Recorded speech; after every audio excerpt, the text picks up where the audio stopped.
Ladies and gentlemen, we are back. We're live. For another episode of Good Morning Bushwick. And you already know where the fuck we are. We're here, 219 Central Avenue. Yes. At Wednesday. First Live Studios. And as some of you who've known us for a while, you can see our new position, or should I say... I told Danny we went around full circle because this looks eerily similar to this looks. I said it. We're giving some of the original viewers like this is nice, like rehashing. This is like the. I mean, what's the earliest one of these like movie series has been rebooted? Like I feel like now everybody's like the wow. earliest ones. Yeah, I mean, we're like the quickest. Like it's been like 1 year, 2 years in between. Like nope, we're not doing it anymore. We're going back to stage one, back to chapter one, guys. We're gonna restart this all over. You know how they do that. No, but this set, every time I see this backdrop right here reminds me of the good old days. The good old days, man. The original run. That's when we had the PTZ up there, and we had Blue Steel. When we had the Blue Steel, man. We haven't busted Blue Steel in a minute, man. It's been a long. By the end of the show, we'll give a Blue Steel. We can't say when though. We have to, but there's no. We have to. But I guess we got Blue Steel here. We got Blue Steel. We could Blue. I mean. Yeah, we'll Blue Steel that one. But we got to do it sporadically throughout the show so that they got to wait for it. Yeah, man. We can't just give away Blue Steel as soon as we start this shit. No. Just that you're going to get some oldies here. So how was your week? How's your week been? It's productive. Productive? Productive. That's very good. I will say that. I'm actually when I heard the news about Broadway, I knew that you were gonna be like in the shit. Yo, you know what it is, man? Might as well jump right into that, man. You know what it is? Before the Broadway League made the announcement, and they're the essentially the controlling body of Broadway. Before they made their announcement, at about 12:30 at night, we got the information in the group chat. From a very reputable source, even before like the Daily News, the Post. So before it came out in the media, before it was public, we got it from a reputable media source that we grew up with. That group chat. I thought you had like a Broadway group chat. No. So we're talking about our guy. Chat. We're talking about our guy. He sent it to me, and he tells us all the time. He sees this stuff going on, and he knows how interconnected it all is to each other economically and to the economy. And he said when he sent it to the group chat the other day, the hotel's closing.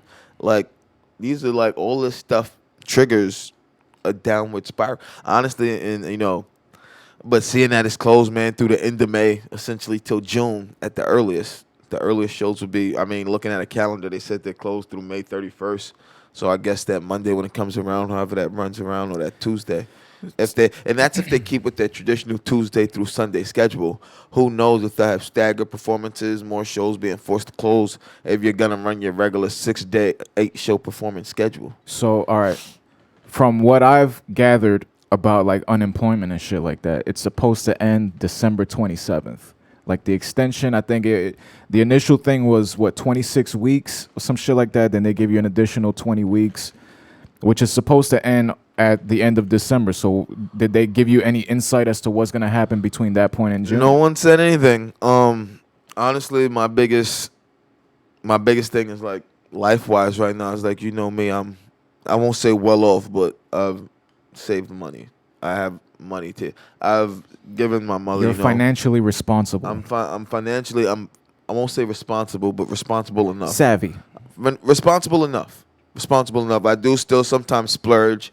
My biggest, that I spend on is my marijuana consumption. And it's crazy. I tell people, it's fucked up. I tell people that's like the only thing I spend cash on anymore these days. That, or if I'm ordering takeout. If not, everything's on my card at a restaurant online. So the only thing I withdraw cash for anymore. But, especially with this pandemic, everybody's switched to, I was getting groceries delivered from Amazon. Yeah, but I had made that switch even long before that while I was at work, I wouldn't keep much cash on me. I had a few instances where I lost cash, dropped cash that I didn't realize was in my pocket. And I was just like, after this, everything's in the wallet. And if I can, on my card. So even then, I can just pull it up. I know what I spent on shit like that. So, but like I said, I'm financially responsible enough. It just, getting the information when we did, like I said, I was already drinking. When I saw it, and then me, I love my job. I like my job enough.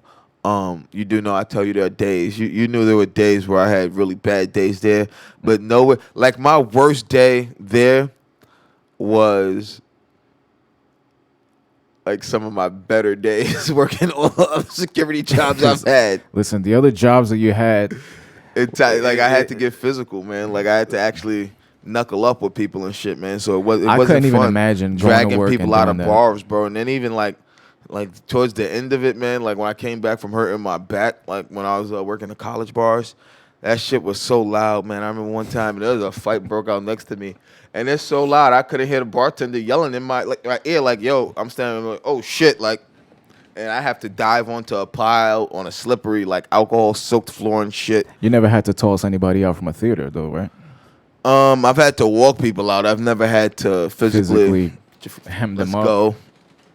You know, never It's had a to do different that. crowd, though. It's like Usually, that's more touristy, right? it's more touristy, more the affluent crowd.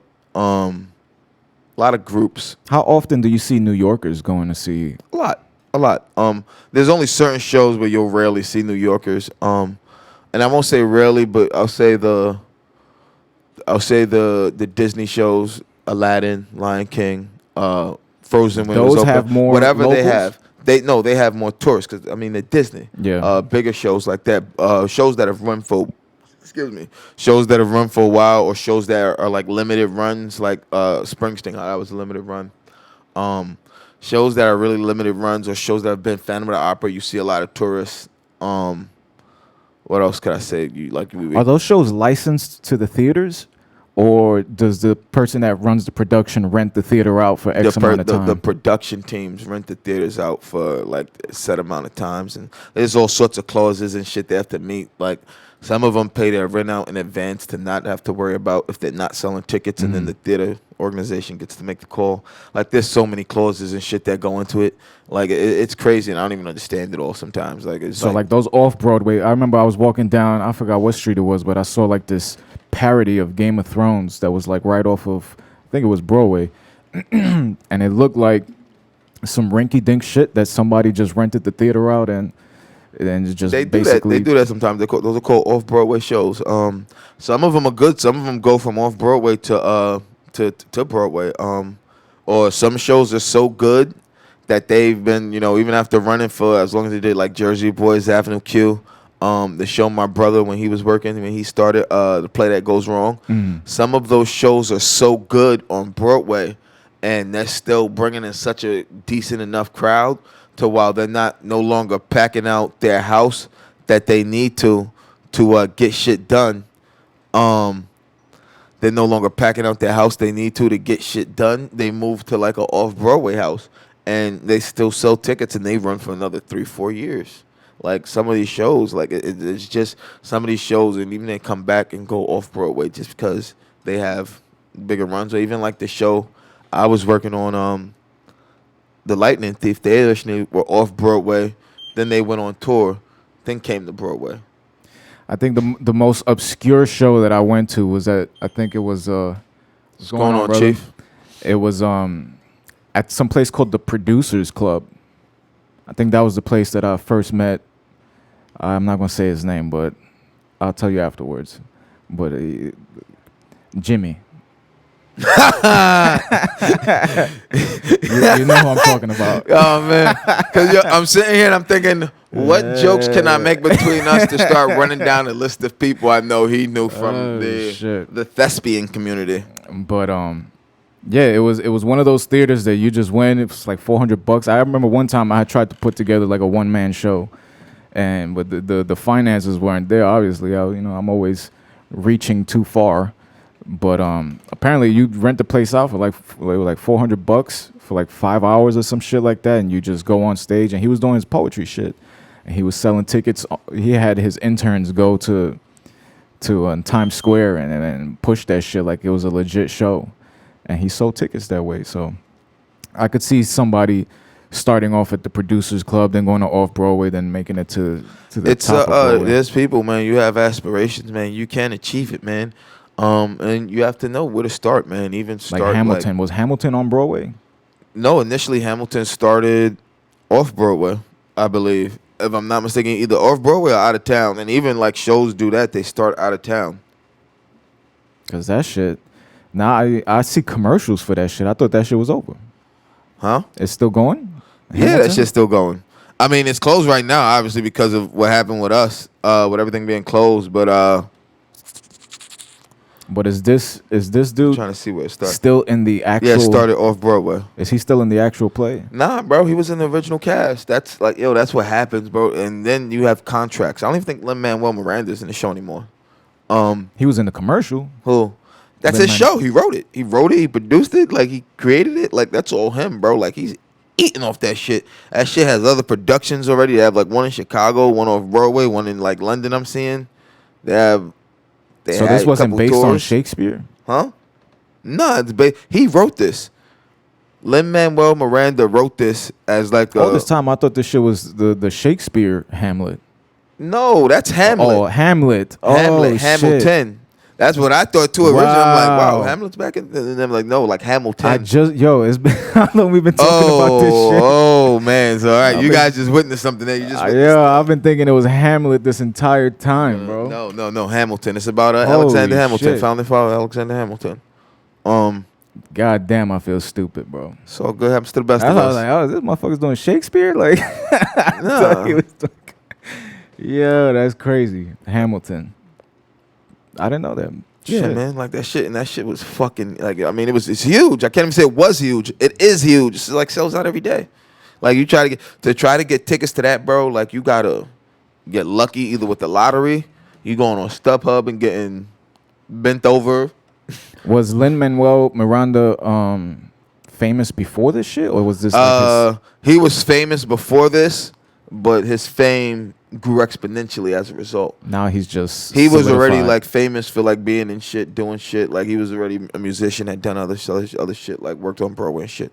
But this shit moved him like. There's a song. it was like all these different Puerto Rican artists. Did you hear that shit? Puerto Rico. Lin-Manuel's in that. Anthony Ramos is in that shit. Jennifer Lopez, Mark Anthony. Like they got every Spanish artist together to do this shit. That's why when I saw that video, I was like, God damn, this motherfucker solidified now. Like shit. I mean, yo, you didn't see the shit he did last year or the year before that, where he was in Puerto Rico and they dropped it on Columbus Day right before the Spike Lee shit dropped. No. I think Spike shot it, if I'm not mistaken, on somebody else. But where he was talking about like the history of Puerto Rico and he was shitting on Columbus. Was he like on a rooftop? Nah, he might have been. No. He was in Puerto Rico. He looked like he was like in front of something, maybe like I don't want to say like San Juan or something. I don't know, but he looked like he's in like maybe in front of a fort or some shit. I can't remember. I seen it once, and he was like this fucking cocksucker Cristobal Columbus. Like he actually called him that, not Cristobal. He like called him like the actual Cristobal. Yeah, Cristobal. yeah. You know that's Chris's real name? Who? My sister's husband. It's Cristobal. No, I didn't know that. Well, you said Chris. I'm thinking, rock stars, Chris. Nah. I feel like That's that's something Christian. we should have known. Yeah, I was like, I feel like Cristobal. I was like, It's in too my head, close I'm to like, crystal ball. It's literally spelled like that, like Cristobal. yeah.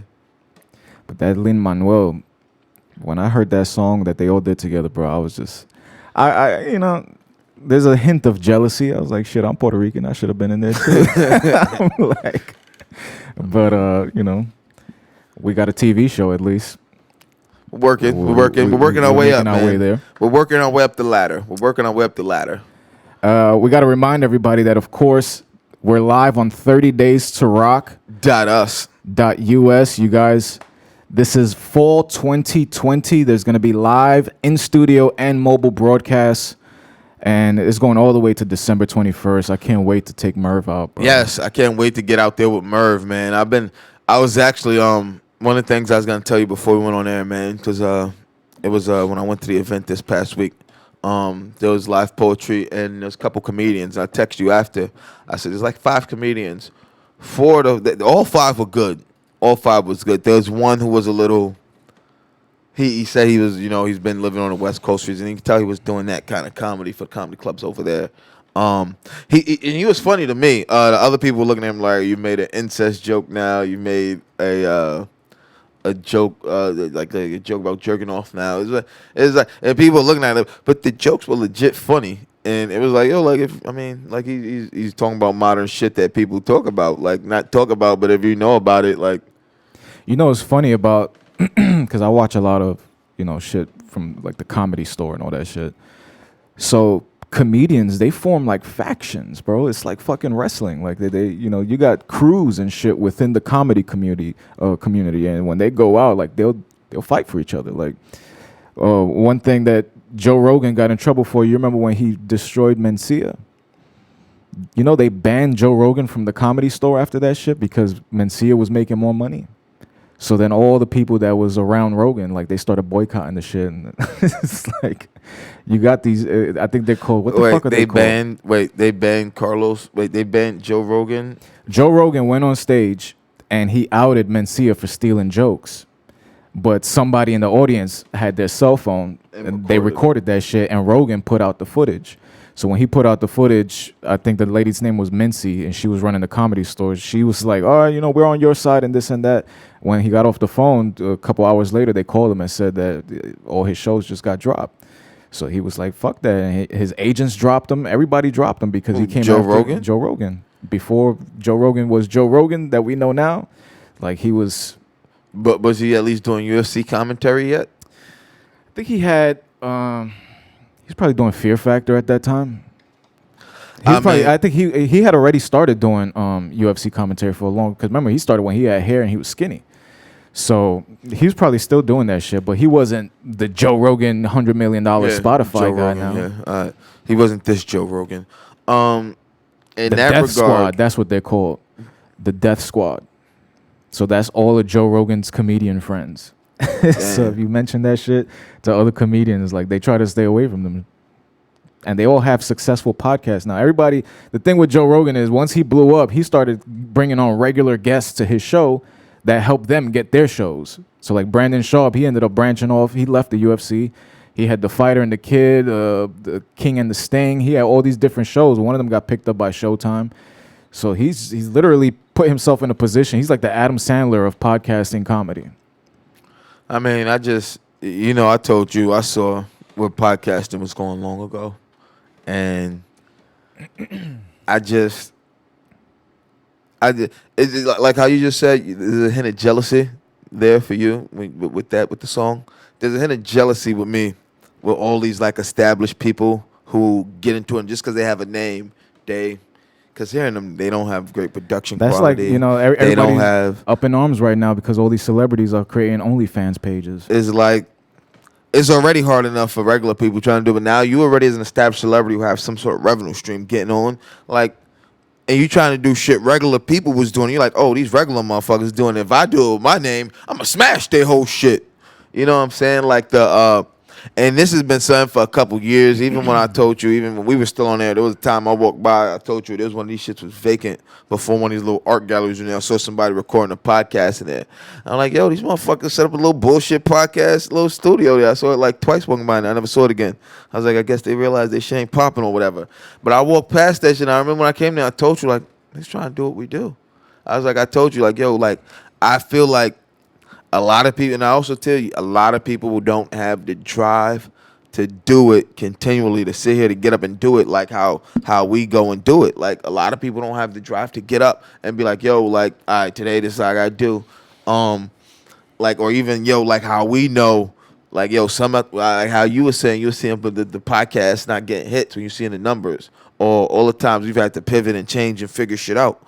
Or, we had to take shit down. Or even, as much as it angered me during the summer, our legal issue, So you just reminded me about this meme that I posted up on my story. I saw you share that shit yesterday. And I just looked at your hand and saw it. So it's called the War of Art.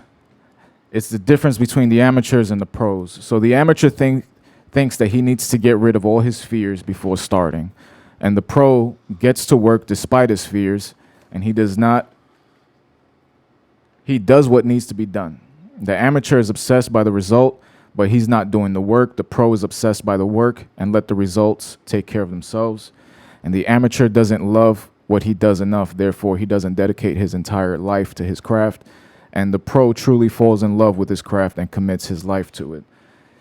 I feel like, regardless of the fact that when we first started, we caught a buzz, but look at the caliber of podcast that was beefing with us when we first started. We had fucking that guy. We had nobody. But that was also raining on the haters. And then that little kid Tyler that kept calling in and then trying to prank us and shit like that. But here's now everybody has a podcast. Everybody and the mother has a podcast. But you could tell who's good at this shit. That's the difference between us and a lot of people. It's like you could be famous and have a podcast, but we're actually good at But it's this. like, even I hate to say it, he gets on my nerves sometimes, even though he's one of my I won't say favorite sports commentators, but he's one of the sports commentators, sportscasters that I listen to. Bill Simmons. And he was like, during when you play 2K over the last like 3-4 years, and on some teams playing against other teams, like if it would be considered a marquee matchup, like on TV, they'll bring in like what they call a guest commentator. So all the scripts written already, and they had certain people. They had Kobe, RIP before he passed. They had KG. They had Bill Simmons. I feel like they had Steve Kerr and somebody else, and they like sit with them for a half, like in the booth if you're playing the 12-minute quarters. And they'll talk with them like if they're like having a conversation. And one of the things he talks about is, NBA guys with podcasts. And everyone wants to start a podcast now. But he's like, you could tell the people who are serious because, they're scheduling guests. They're scheduling it on their off days or even, in between games for shoot around. All right, I got time after shoot around. Let's get this done. And then I had game tonight. He said it. There's guys who, you could tell take it serious, and guys who don't, who just want to do it to have fun and, don't. I learned a lot by watching what went down and continues to go down in places like S Street and other places, because you set everything up. Even when you set shit up for people, it's like a lot of people don't show up on time. A lot of people, their guests, this thing happened, that thing happened. Every week you never have nothing to talk about. You just go on, and it's almost like, all right, I paid for this time, so I'm just gonna vent, use it as therapy. But that's not what's gonna get you paid. And then you don't even know what to do with the product after you've recorded or filmed or whatever. So it's just there's a lot of factors that play into it, because a lot of people get discouraged when they don't know what to do next. But we've seen celebrities take advantage of a lot of the platforms that were kind of catering to people who don't have that revenue stream that they already have. Like, all you're doing is stealing attention away from people. Honestly, if these are people, if I was the person with these platforms, knowing these people are going to bring in this X amount of people, if you're already an established celebrity, cool. You want to use my platform to get off what you're doing, I'm taking a bigger cut. I'm going to take a bigger cut. If I'm taking X amount from these people, I'm taking more from you because you're going to generate more money off of me. Even though I'm going to generate more of your revenue, you want to use my site, cool. You want to do what you're doing? Yeah, I mean, there's no other way for you to do it classily and charge for it without using a site like this. Without enough of y'all aren't bright enough to figure out, go get an engineer on what's it, Fiverr? Go hire a fucking engineer to build your website overseas. They live in fucking you get them somewhere in cheap, too. Southeast Asia, some shit. For $30. $30, and not like $30 an hour. $30 to get the job done. $30 American. And people don't know this. People don't know the resources that I have, and I only know all these resources because of you. I know the things I know how I do, the things I've been learning the last few weeks and taking over to do the shit that you were doing, so you can do your projects and I can take over this as, the group project, through the shit you've taught me. There's no other way around it. It's through the shit you taught me. It's how I know how to do this shit. And, And literally everything that I've ever learned, I just Googled. There was something. YouTube, everything is out there to learn. People just don't have the wherewithal to fucking do it. There was something I was doing the other day. I can't even remember. And I had to Google I was like, why isn't this working right? And I had to Google it. All right. Yep. I did that wrong. It's like literally, I used to make a living just Googling like if I'll go to an office and they're like, something's wrong with the network and error keeps popping up. I copy the error message, paste that shit into Google, and it'll tell me how to get rid of it. And then I'll charge this person $300-$400. It's like, holy shit, nobody's fucking Googling anything. Yeah, nobody uses Google. Like, you can, and it's insane. It's right You there. don't even need to type anymore. It's You right could there just for say, you. ask your phone. Ask Siri, ask Google. Like my phone, like, and it's crazy. Google like uses like okay. I'm not saying Don't it out say it, loud. 'cause I'm you're not gonna saying yours activate. is set. Mine's are turned off. I don't even know how I did. I don't know how I turned it on, and I can't figure out how to turn it off. But if you use, a lot of people prefer that, and I can't even use what's her name, because if I say it, it's gonna turn on my laptop. The other one, right? Yeah. All these So fucking. if you use any of them, but Samsung has their own Oh, assistant called shit. Bixby, but on this one you have to press a button to use it for him. But they have that. All these assistants, fucking honestly, Alexa, and you can ask them anything, and if they don't know, they'll direct you to where to figure it out. I don't know, but here are some sources where you can find out some answers. That'll be the answer it gives you.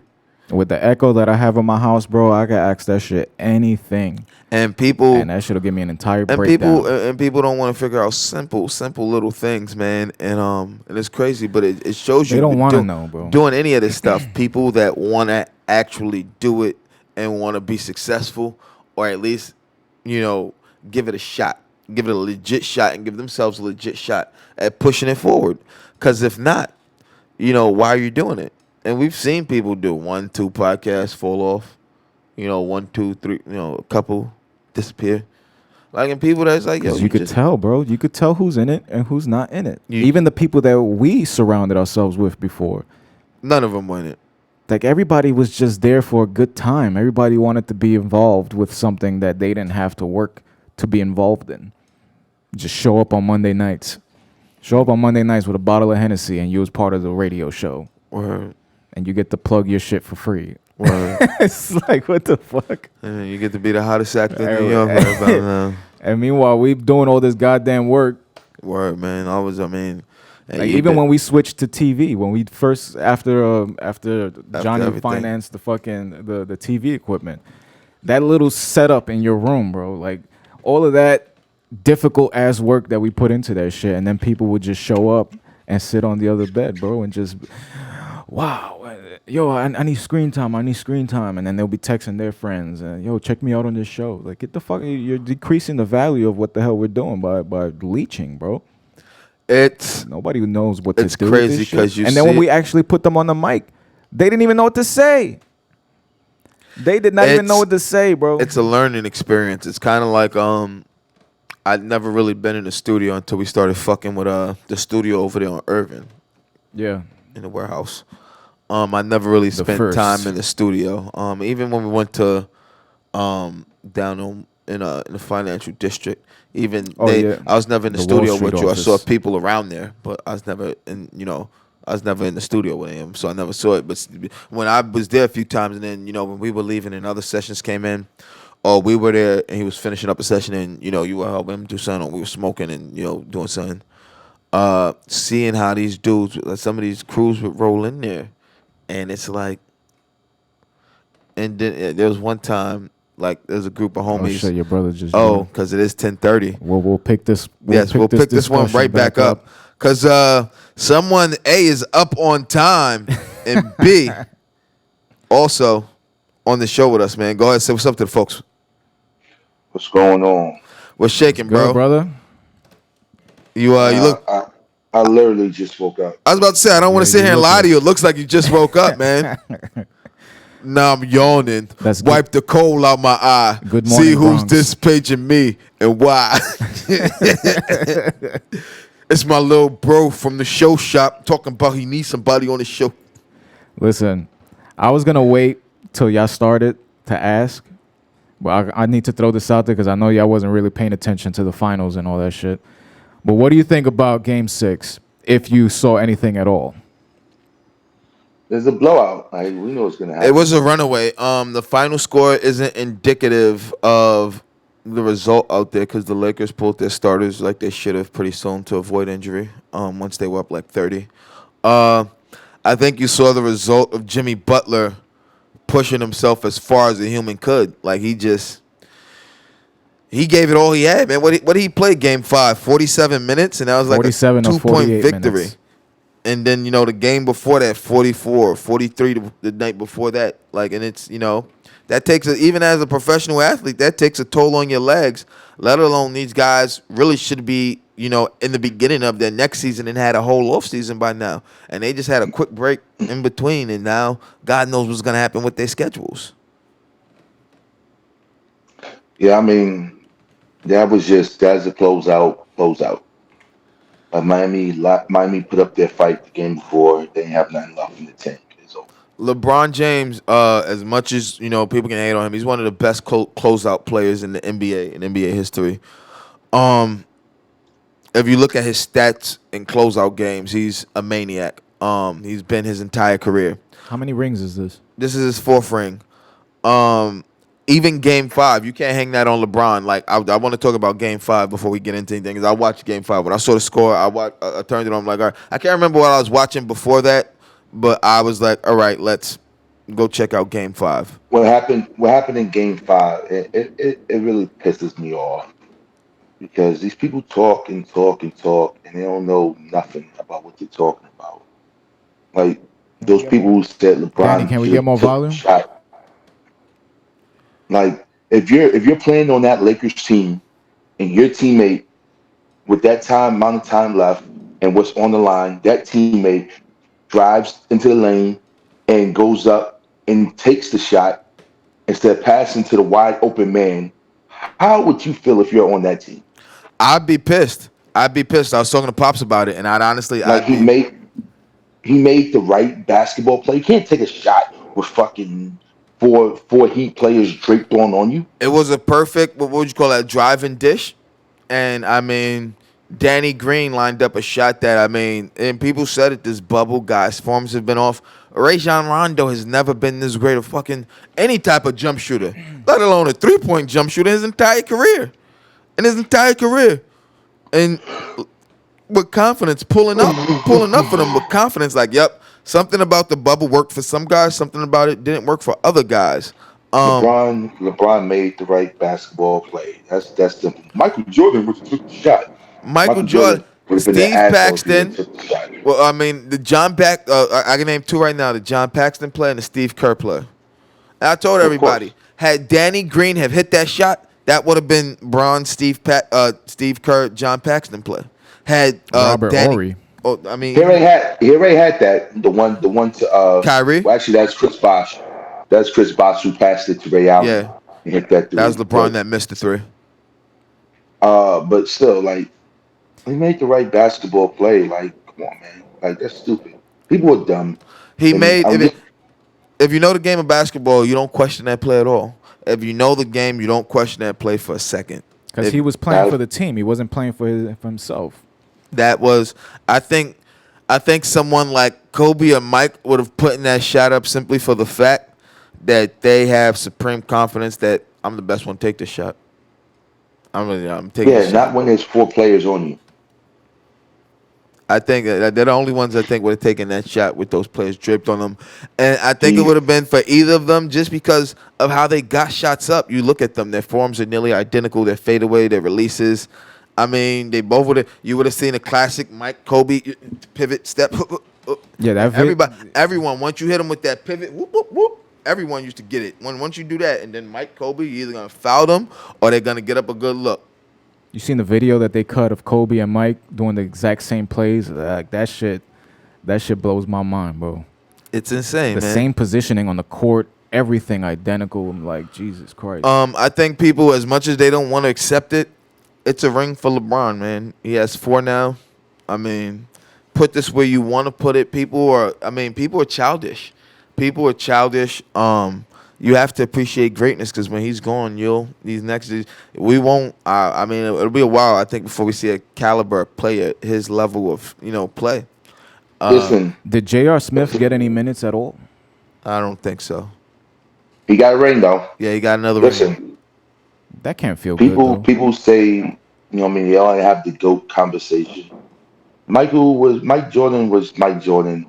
You know what I mean? Michael and the closest thing to Mike was Kobe in terms of playing style, mentality, just overall like embodiment of Mike was Kobe.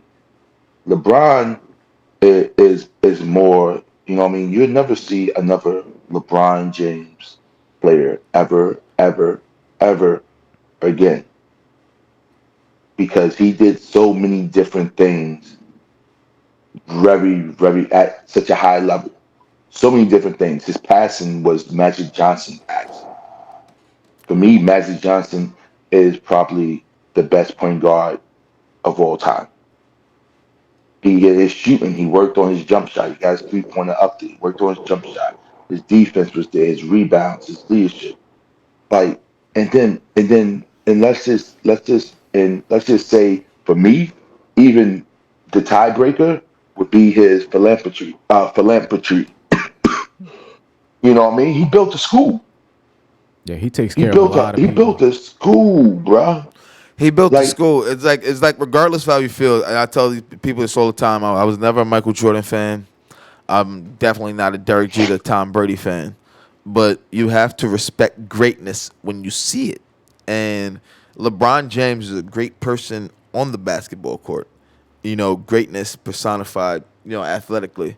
But when you see the things he does for his community off the basketball court, very few basketball players have given back this way. The only other basketball players that have given back this way are international guys who go home and give back like this. The way Yao's giving back, in his Yeah. community in China. The way Matumbo. Mutombo went back and gave back. The way Serge Ibaka, gives back to his community.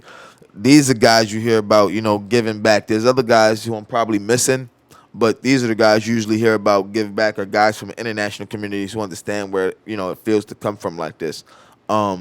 But LeBron James, for a kid who grew up in Akron, to be giving back to kids who are growing up the same exact way he did in Akron, like, people need to shut the fuck up about it. Like, people want to talk about his social stance. We also, obviously, we know the whole shut up and dribble thing. I'm not getting into it. I hate that bitch. I'm not getting into it, because I mean, the one thing I will say, if you can say, LeBron James, they need to shut up and dribble, and she said to LeBron James, she didn't even address KD in that statement when they were both in the vehicle for that ride. So the fact that you only address LeBron James and not the other young man just shows how stupid and how big of a fucking moron she is. But She want to single him out. the fact that you only address him. Because she's a racist. They're She's trying a to But make an then racist no. white bitch. But then you turn That's why. around. You turn around and give Drew Brees praise for saying, I think that, before, when someone asks you about a protest, and the first thing you say is, I don't think you should, disrespect the flag. And I want to say, seeing the Saints in turmoil right now is what I said. Did I not say this would happen, Lorenzo? When all this happened, did I not I say don't think. Mike But Thomas I is don't yet to think. play this season?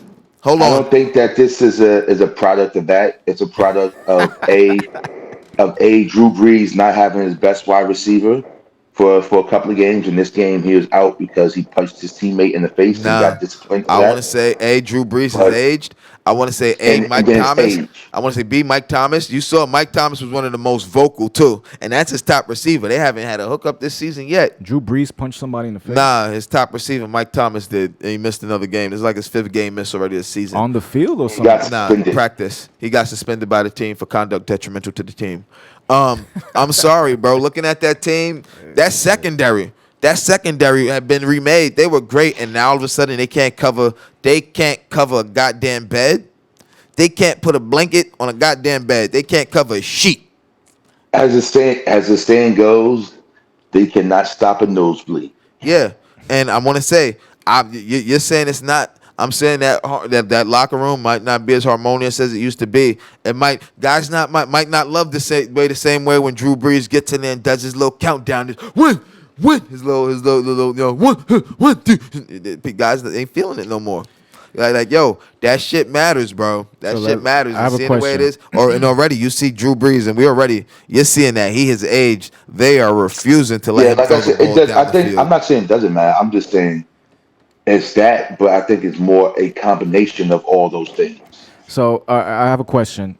You said that guy's name was what? Mike Thomas. Mike Thomas. So if Mike Thomas goes and punches somebody in the face and he gets suspended for a game, you can't use him in fantasy football. That's like an injury, right? Yeah. Yeah, but see it's angering. It's annoying because Did you have him? Who has No, Mike? I I don't didn't. even know who has Mike Thomas in our league. It's crazy. I was looking at Mike Thomas and I was like, nah. Somebody took him and I was like, shit. Didn't get him. And then he hasn't played yet, They so start I'm good on punching it. somebody in the face. I'm good on it. I was It's like, it's annoying because he's out of the game. Not if it's something he could have controlled. I mean, Injuries happen. You you'll can't hear the control them. story. The story will obviously come out about it. I think that it shows. I think that it shows. Drew Brees. I think, I don't want to say it's only that issue. I want to say it's the fact, no real training camp, no preseason games to get it right with these other kids to get in rhythm. Uh, his age clearly a factor. I want to say having no fans in that dome. I want to say that dome's typically one of the louder places. That fans It's are one of that, the like I better said, it's a fan bases in the combination of country. things. It's a melting pot It's a of melting reasons pot of why issues, but I want to say that it's issue's fine. not people. I want to say people might have forgotten that existed, man. And I don't know how harmonious that's still gonna be, man. I think Nah, that remember, really. that video going around Instagram with that black dude that's talking about. You think I forgot? Y'all used to wear those plastic shoes that y'all got from the Chinese store, and you tried those slippers you girls had. You thought they were designer. Nah, we ain't forget you. You got them in every color. Like, nah, we ain't forget. Like, we know that shit happened, but you know, like I said, it's a mountain pot. It's not It's a that has to do with it. It's it's just a mountain more. pot of It's a lot things. of other things too. It's a melting pot. It's a melting pot of things. It's a perfect storm for the chicanery that's happening now. Yeah. Hey, shit. Um. Other thing I want to talk to you about, man. Dak Prescott's injury, man. That was I first just off. saw I was Lorenzo's face, I bro. was watching it live as it happened, and I screamed. Like I saw him. You talking about the broken ankle? The broken ankle. I was watching that game live on the red zone. It wasn't like they had to cut away. Like it wasn't like dude warned us like, okay, we just had a terrible incident in the Dallas. I forgot who they were playing. In Giants. yeah, in the Dallas New York Football Giants game. We're gonna cut away. We're gonna warn you. This is pretty graphic. We didn't It's get like, that. nah. We didn't get that. That isn't that normally how he comes That on and shit tells you like snapped. when someone gets hurt. And it was like, yo, I was watching the game and I saw it when he got tackled. I saw the way he bent, and I yelled, I'm like, ah, fuck no! And then they showed the replay, and I was like, yo, pops, yo, go. I was like, yo, go turn the red zone. I was like, yo, Dak just snapped his ankle. That When shit. your leg is hanging like this Yo, like the It other looked like way, when Psycho that's never a Sid good jumped off the sign. top. it was, it was bad, man, and That shit went like. it was bad. It's sad to see. I immediately thought, once I saw his ankle snap like that, I immediately thought, man, he's immediately in a bad place, bro. Cause no, I feel bad for Dak, but you know what? I'm glad that the world saw it though, and I'll tell you why. I'm glad they saw it. they'll see It's why players because fight for their contracts and hold out like they do and want more exactly why in guaranteed money. football, why players have to hold out. You have to hold out in football. He was put in a position, like by all accounts, like some people were saying, "Oh, it's his fault. He could have took the money if he wanted to. He was offered 100 million guaranteed." Da, da, da, da. In football, when you have a contract and you're going through a contract dispute like he was, first of all, he didn't make real money because he was a late round pick, so he Word, he didn't was have a late round. He was like a that fourth, big fifth round first pick. round money. So he wasn't. His total contract over those 5 years, 4 years was probably like maybe he made a total of maybe $4 million, and which is a lot to us. I'm just talking about from an athlete view. Like you have to fight tooth and nail for every dollar that you get in the NFL. Every player, you have to make your money. You have to strike while the iron's hot. You have to get your money while you can, while you're in the position of power. Because now he didn't get that long-term contract. He did get the one-year franchise tender, which was like 30 mil, and he's probably getting another one next year. I So it's believe they like said 60. like 31.4 if I'm not mistaken. Guaranteed? So For yeah, but guaranteed. for the 1 year, just for this But year. still, you want that long term deal, and the Dallas Cowboys did not think enough of him to give him, and he's playing out of his mind this I season. mean, last year he was a statistical monster. This year, I mean, This you watch Dak, you he's see better him than that. improve every year. He's a player who improves frequently. Like I said, to see it when it happened, man. I'm not a Dallas Cowboys fan, but I'm not. Dak's not one of those guys. I actually like Dak Prescott as a quarterback a lot more than I ever liked Donovan McNabb, and you'll get that one. As someone who also plays in the NFC East, Yeah, bro. I was I about to like say Dak my Prescott NFC far East more is than always I gonna be ever liked Eagles. watching Donovan McNabb play. and you know, to see the way he went down, man, it sucked to watch. It sucked to see. To see them Dude show was Jerry, crying, to dude. see When I them, see athletes he get was. injured and they cry, You like that know it's shit bad. hurts. Like usually guys break something and you see the anguish on their face and you can tell they're in pain. But when you see the tears and he knows, yo, like, you know, It's done. and to see Jerry stand up there with his, you know, Lord Palpatine look with his thumbs like this, like fuck you, Jerry. It's like fuck you, man. You should have paid the kid, man. Don't sit there. I mean, honestly, they're probably gonna franchise tag him again, draft a quarterback. Do you know what this does? First of all, the Cowboys, they have to do right by Dak because if they don't, the whole NFL will see, and they will never sign. Well, Woo. they won't sign a good free agent You ever will not again. be that big free agent destination you once were. People won't give a fuck about America's You got to team take playing in care. Jerry's They'll world. see None how of it. they will see how you did that, and they will refer to that. Just like players around the league are looking at how the Jets are doing their players and what's going on with the Jets, which is I fucking mean, the nice. Jets are just a dumpster fire, man.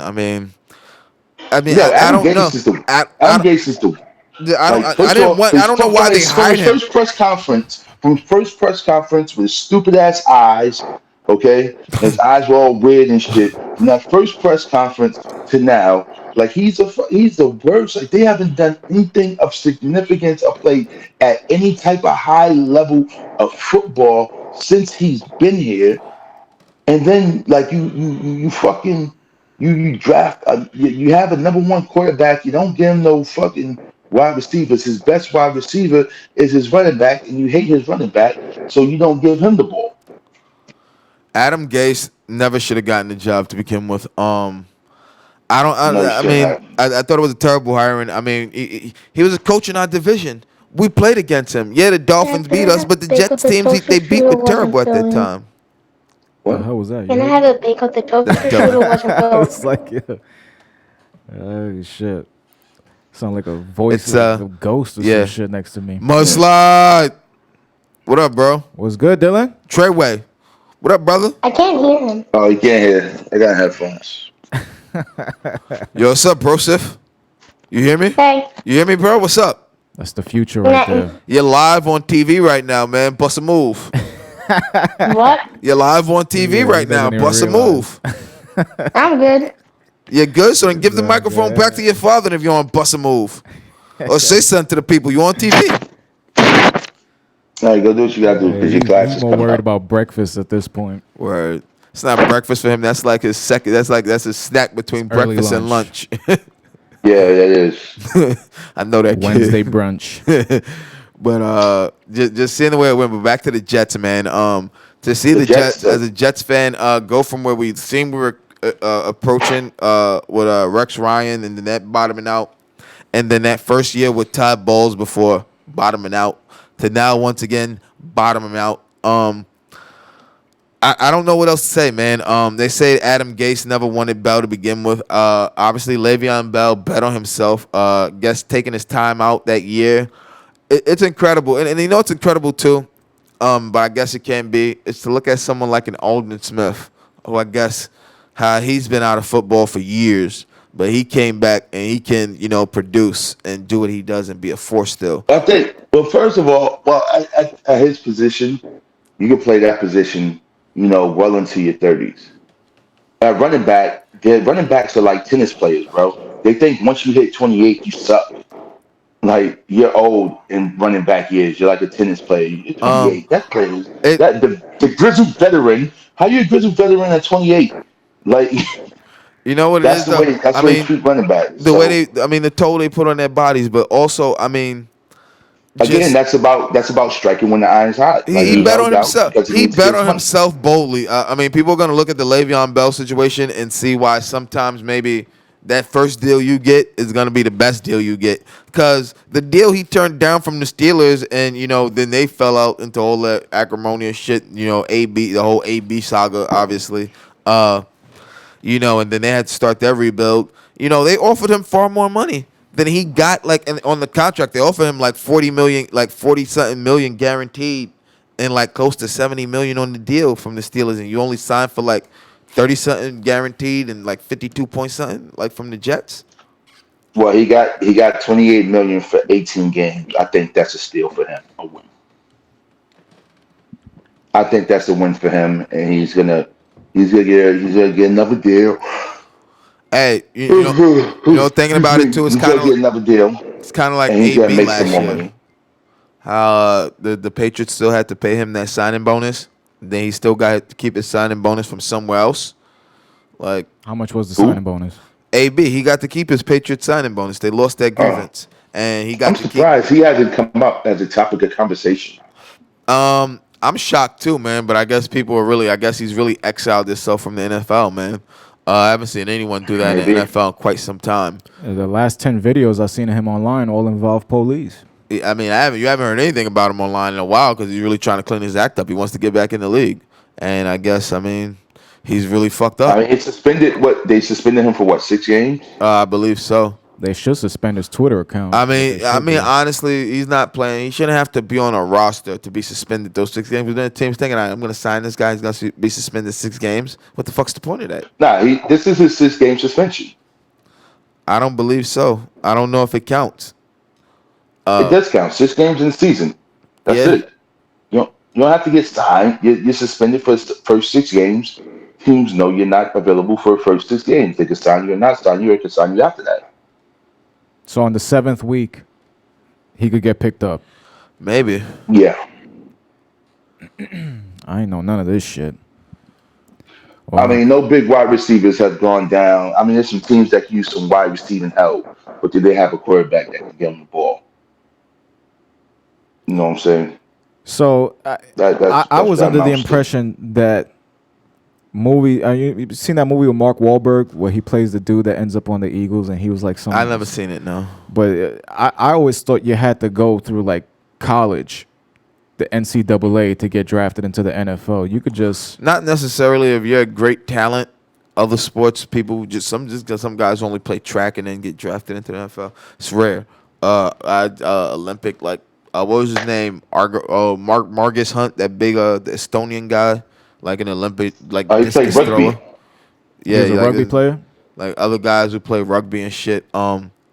If you play other sports and you have like a physical skill set, they'll look at you as guys who play basketball and haven't played football in forever, and maybe go undrafted but signed to a team and become one of the greatest tight ends ever, a la Antonio Gates. So what do they do? Is it like an open call, like a casting call? Yeah, give him a tryout. Nah, Yeah, I see what wouldn't they- say a casting call, but like if you have an agent, you have somebody who has an in.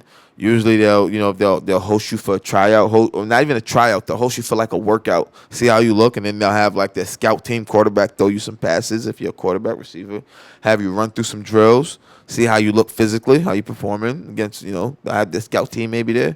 It's not like though that like it's not an open tryout. Like it's like they put out a call like America's receivers who wants to play for the Dallas Cowboys come down to Jerry's World Tuesday, shit. October 17th. Like no, So it's not essentially, like what they No, was trying to that's do with Kaepernick, That's something Jerry Jones would do, though. There was all right. I Huh? got it.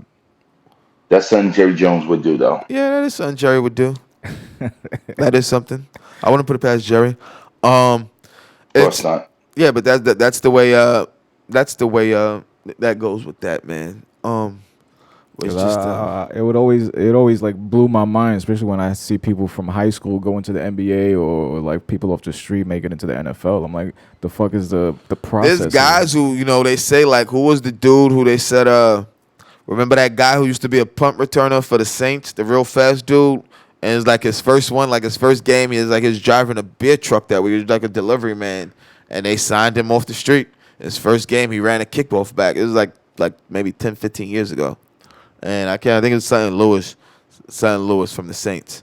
And he just, dude was like, they always have these stories, guys just sitting down, like guys at home. Or even like look at the deal Luke McCown signed, or Josh McCown to be the Eagles backup quarterback.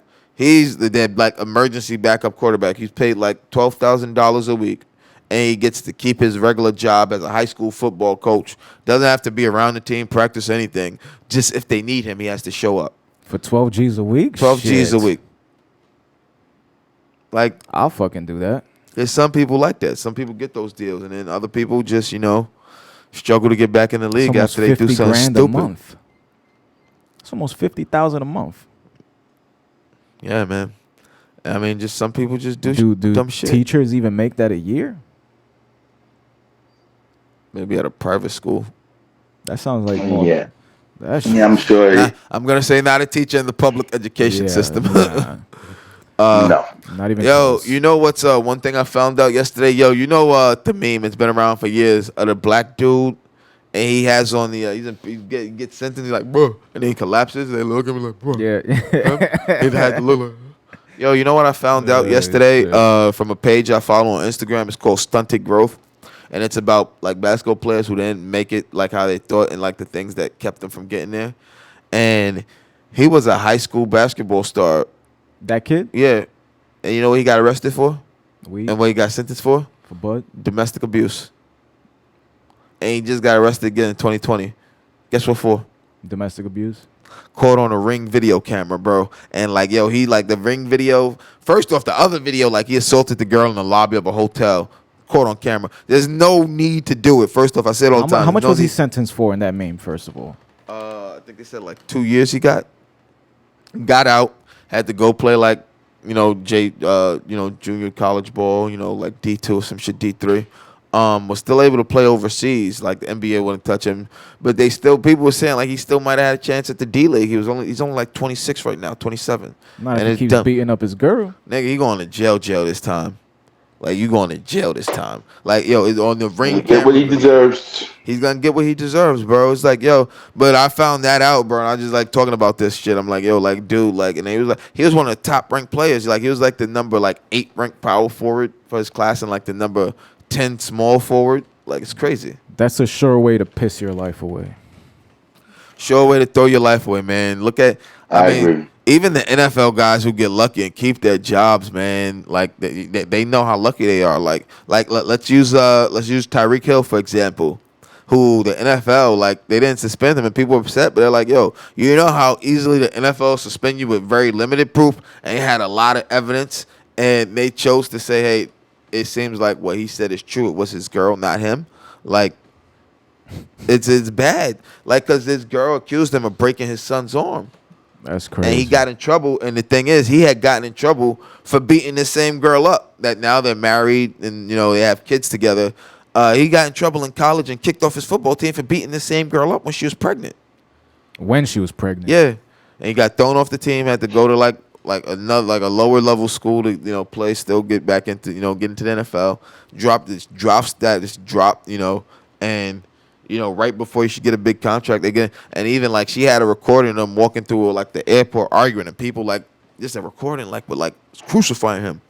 And like, yo, when the NFL investigates, even if the wife don't want to help, the NFL gonna find out what they want. Like, there's no getting around it. Like, they call the NFL security the Gestapo. They say the NFL Gestapo. Just watch Ray Donovan. If people like Ray Donovan exist in this world, bro, just imagine the fucking people that employ them. Yeah, we don't. I know Billionaire stuff, but sports franchise owners can afford them. Even a All guy, team of them. even a guy like Kareem Hunt, he's lucky too. Yeah, a guy like a Kareem Hunt, he's lucky. And I mean, him and Kareem, he was on the Chiefs. The Chiefs had to, all right, we can't have this going on here, man. And they had both of them. That's they right. had both of them. And I feel bad for Kareem Hunt, bro, because it's like, yo, that happened so long ago, and then the video just mysterious. That happened in what? They said that happened in like January, and the video came out in like November, and he got cut from the team, like instantaneous. And it's like it's fucked up. There's no need to ever put your hands on a female, but like I said, in that instance, you're only gonna call me a nigga but so many times at the top of your lungs, yelling and screaming that shit in my face. And if you had that hard ER, and I'm saying go, like get away, like, and I can understand how it gets under your skin. And these are people who grew up like places that are a bit less, I'll say, racially tolerant. there you go. I was looking for the route. I knew I had to say racial. I wanted to get the other word, racially tolerant, or even culturally tolerant for that matter. Culturally diverse. Yes. Yeah, I'm also sorry, that. man. And Listen, if if that story is correct, and she was calling him a nigga, and all he did was kick her, she got off easy. yeah, And he didn't even like, yo. You can see like he lined up for a field goal soccer kick, and he pulled back at the last second because he lined that shit up like he was gonna Yeah, now I Pele her gotta see If the ass. that video. if I don't even that's know what what the hell video happened, y'all talking about. she got off And you know easy. what it also is too, man. I don't know what's gonna take for some of these young football players, some of these young cats to just real. Yo, man. Sometimes you just need to have your own circle of people, man. And these women you pick up at bars, clubs, wherever you at, you don't need to take them home. You don't need to take them back to your hotel room, man. Even your team, bro, your peoples don't need to bring them back. Cause sometimes it beat them with their friends, and then oh, it was him. Who was it? The kid. He was an Ohio State cornerback in the radio. Garyon Conley. How he still went in the first round, but like 2 days, like a week before the draft, some chick says he sexually assaulted her, like where they were like all held up for like the draft shit coverage Yeah, and everything. And they had it was in, I believe it was in Vegas, and they had to investigate it. And the cops said like she like what we found out like it was consensual, like from what they said. It's like she like they had an argument after the fact, and he didn't pay for something or some shit, and she and then they stick it to him. like it's crazy.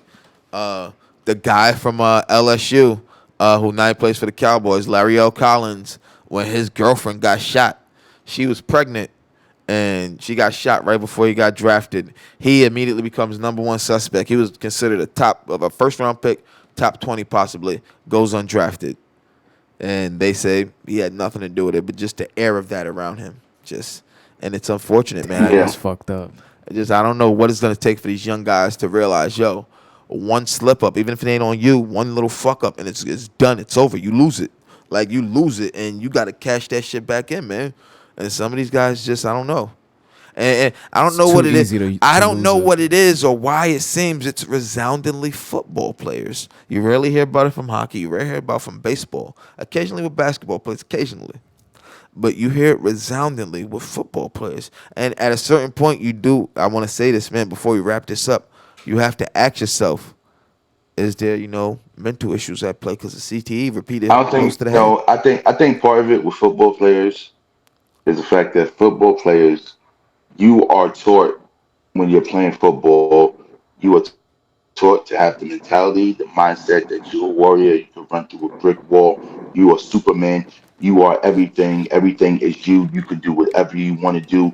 All you gotta do is push through. Like in football, they build you up, and some of these guys, I think it's hard for them to turn it off when they get out into the real world. So I sort of think that's like, part of it. you But know, like sort of like people that come out of armed forces sometimes.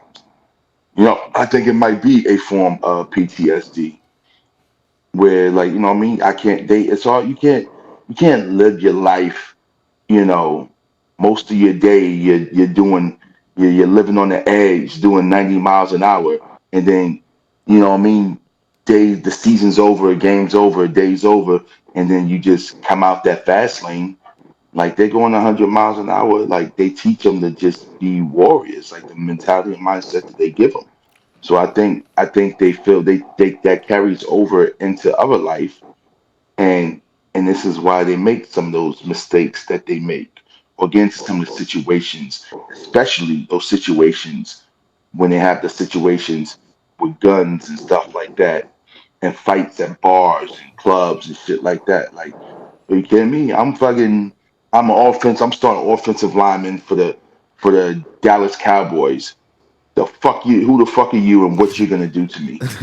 You know what I mean? I mean, you even see it even before that. You mean you see it with these kids in college? I mean, resoundingly. What is it like? I just want to know. And Like, in college, I want to I know think why. I want to know. also I just want to in know why college no one's they're thought to treated like gods though.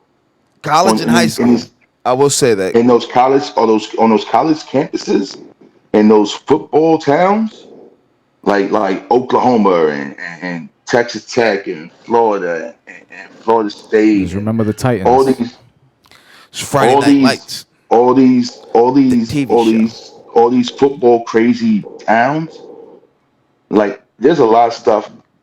Think about the stuff that we hear about.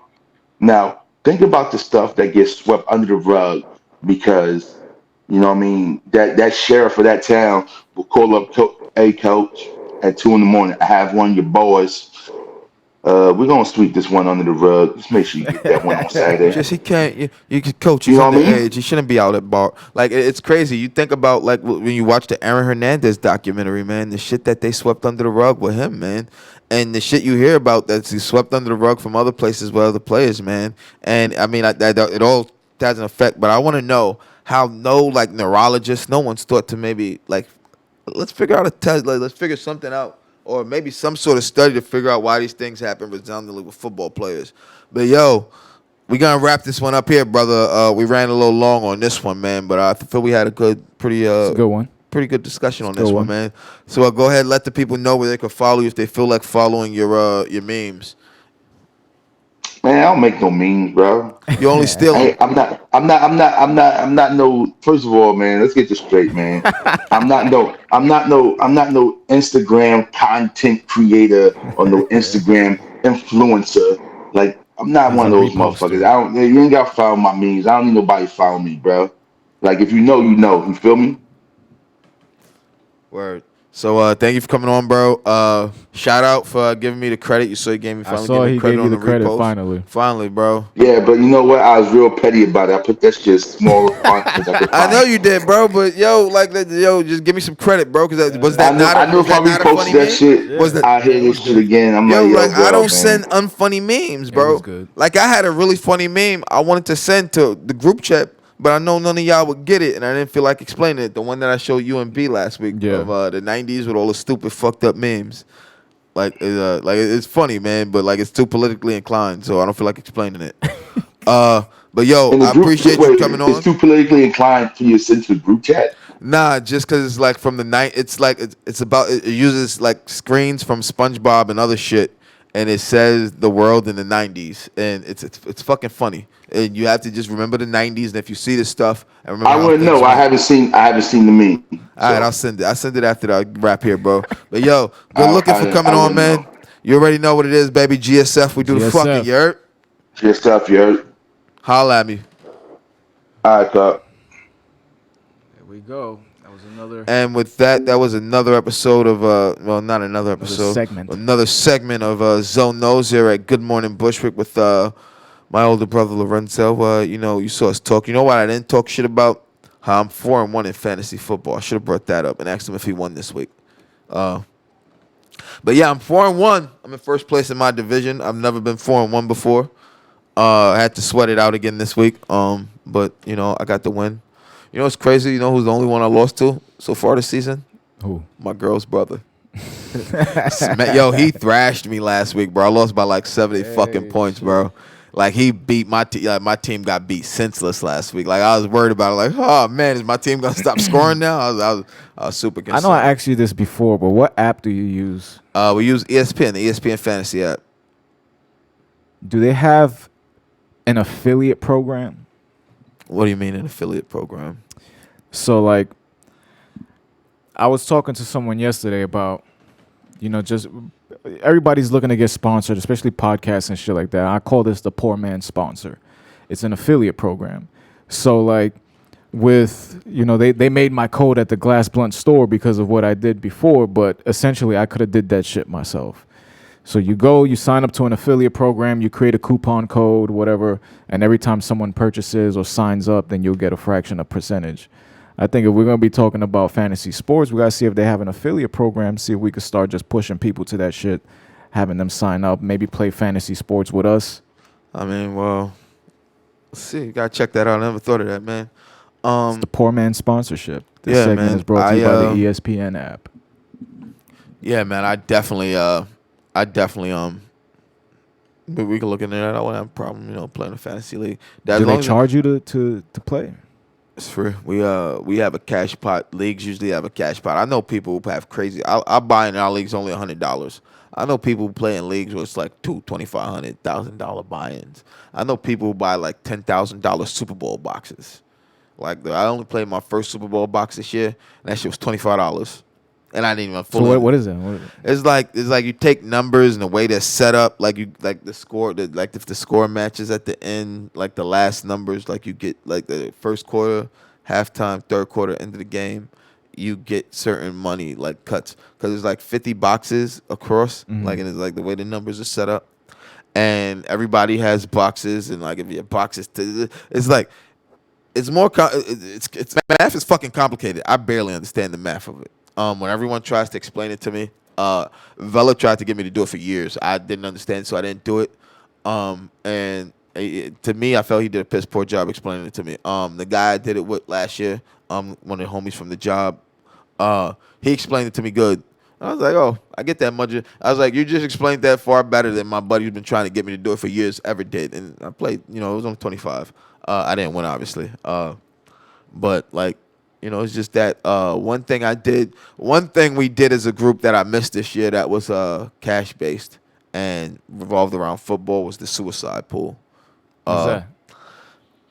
Vela's sister, Terry, has set it up. And every year, what it is you start week 1 and you pick one team from one matchup, and that team's going to win. If that team loses, you're done. You out. You out. That's it. And So once players. No players. You just pick one team. And the thing is, you can only pick that team once. So, like, let's say if you're using the the Patriots been breaking down a lot of Patriots week 1. These guys and the thing is, the way like some people play, like my shit was, I was like, who's the worst team in the league? Who do we know fucking sucks in the league? All right, I'm betting against them. Like, how many? I'll tell you the amount of times I bet against the Jets and never lost. So how do you present forth like the hierarchy and who selects what teams first? Nah, you don't select teams. Everybody you get your pick in for just one team. Multiple people could pick the same team, but after you pick that team, you can't pick that team again for the season. So you have to. So even if you pick the Patriots, I could pick the Patriots. And someone else, like, there's been times like after this, I'll show you. I might still have the from last season, a couple of the emails left on my in my email. I'll show you what the So spreadsheet everyone look like. has to pick one winner from every matchup, or just one matchup? Just that one week? matchup for that week. And if your team wins, you move on to the next week. Originally, it was only $25, and then if you lost, that was it. You were done for the season. She changed it to where you could buy back in one more time for an extra $25 and build the pot. But after you lose that time, you're done. So there's one grace period. Yeah, you can lose once, but if you have to buy back in for that next week. You don't be like, I don't want to play this weekend. Nah, you have to play. You're done if you didn't play. I've come down to like being in the final 3 or 4 a couple times. Like, I put it like this. Last year, I was in like the last 6, and a few of them picked the same team, and I forgot who I picked. I think I picked the Packers to win, or the Saints, and it was the Packers playing the Saints. I can't remember who I picked. And it was in the snow and shit.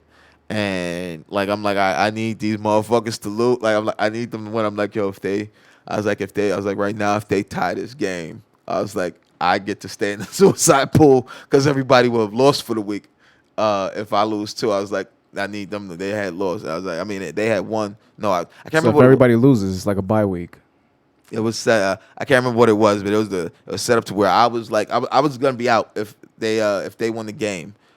I can't remember what it was, and I was there and I'm watching it on my phone, and like my boss asked me like, why are you watching this show? Like, it was like it's not even like I was like, it was like when the show's going on, I'm in the lobby, he didn't care, but I mean like at intermission, I'm on my phone like just make sure you have your tickets if you're coming back. I'm on my phone like this, and he's like, what are you doing? Like, I'm like, Kenny, I got some money on the line right now, bro, and he was like, what do you need to happen? And like we sitting there watching it, even another guy who that came in, he was with his kids. He's like, well, what game you watch? I was like, I'm on the Red Zone channel. I told him what was up. He's like, well, let's go, man. We need this for you, man. We all sitting there watching it like on my phone.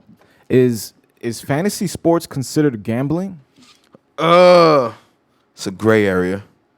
Because I remember when I first heard of DraftKings, that daily fantasy sports, they consider gambling. Because there was a lot of legal shit. There's a lot of legal. They were like, at first it wasn't considered, and then like the way it was, and then kids were on it. And like if you're giving cash prizes and shit, you got to be a certain age. If you are giving cash prizes, that is considered gambling.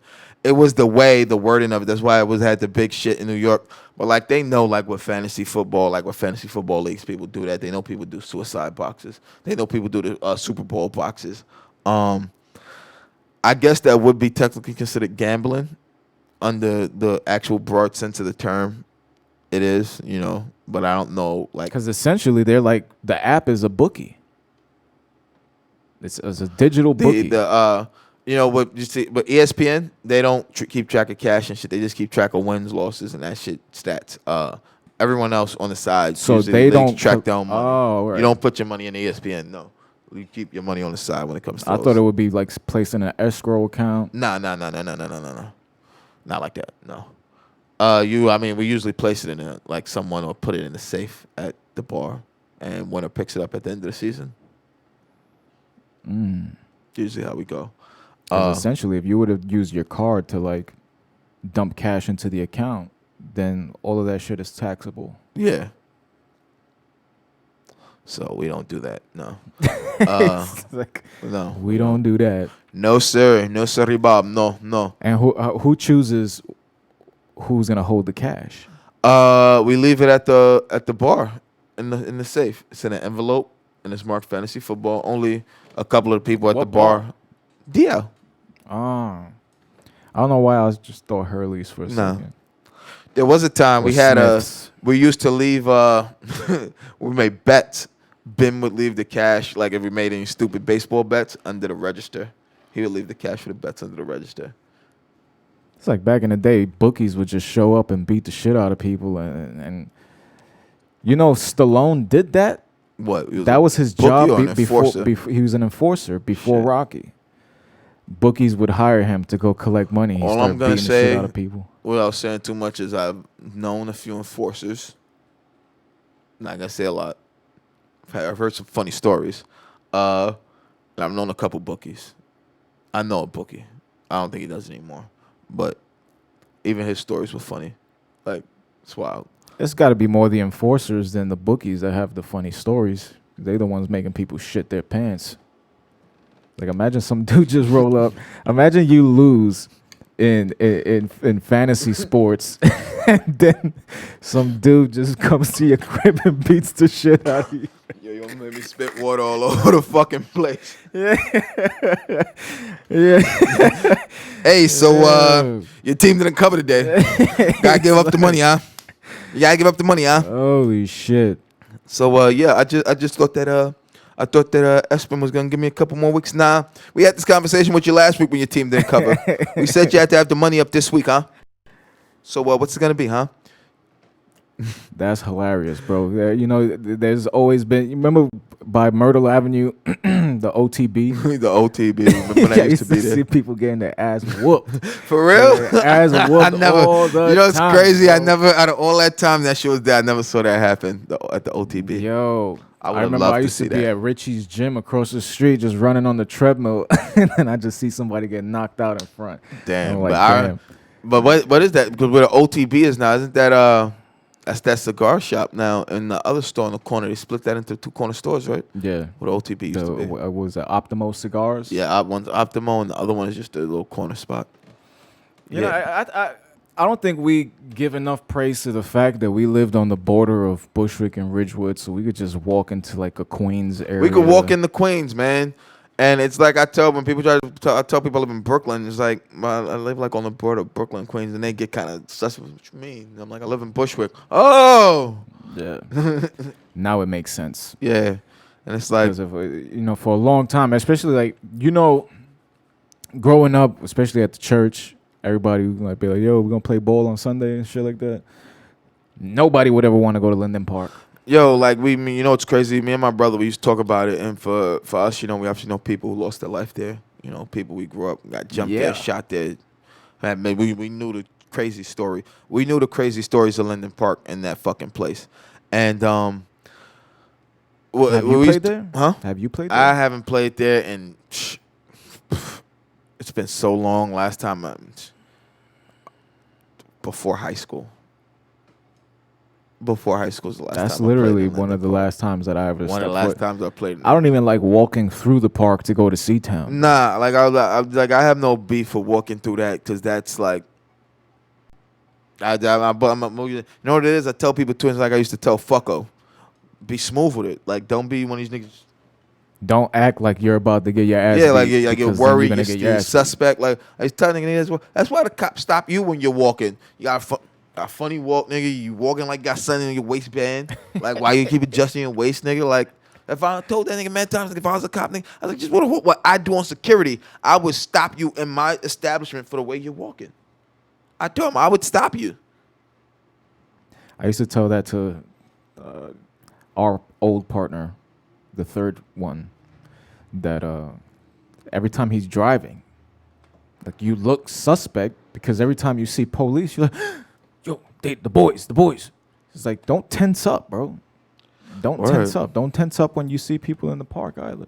But when we wanted to play basketball, we would walk all the way up Myrtle, bro.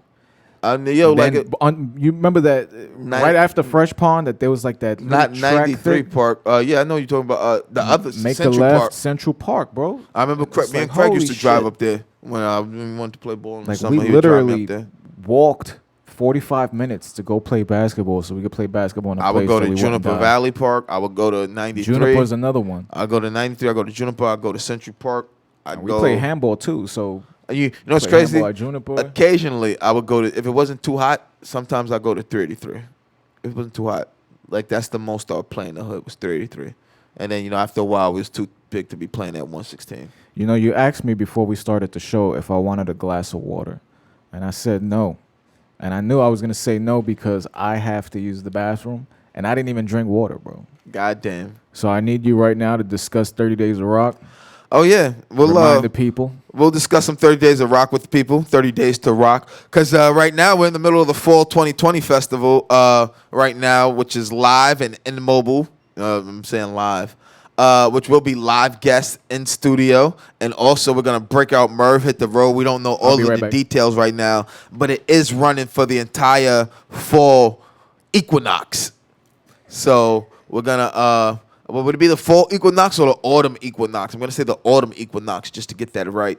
Because it's the winter and summer solstice. So, you guys, if you guys have been here, you guys know how it goes here at 30 Days to Rock. Danny's put together these amazing shows. The whole reasoning behind it is to give back to the communities and to help get donations for the people that were hurt. So, so mightily by this pandemic across the city, but not across the city, across the world, across the U.S. and the arts community, man. When I was looking at the Save Our Stages, I saw something too, man. You know what's crazy?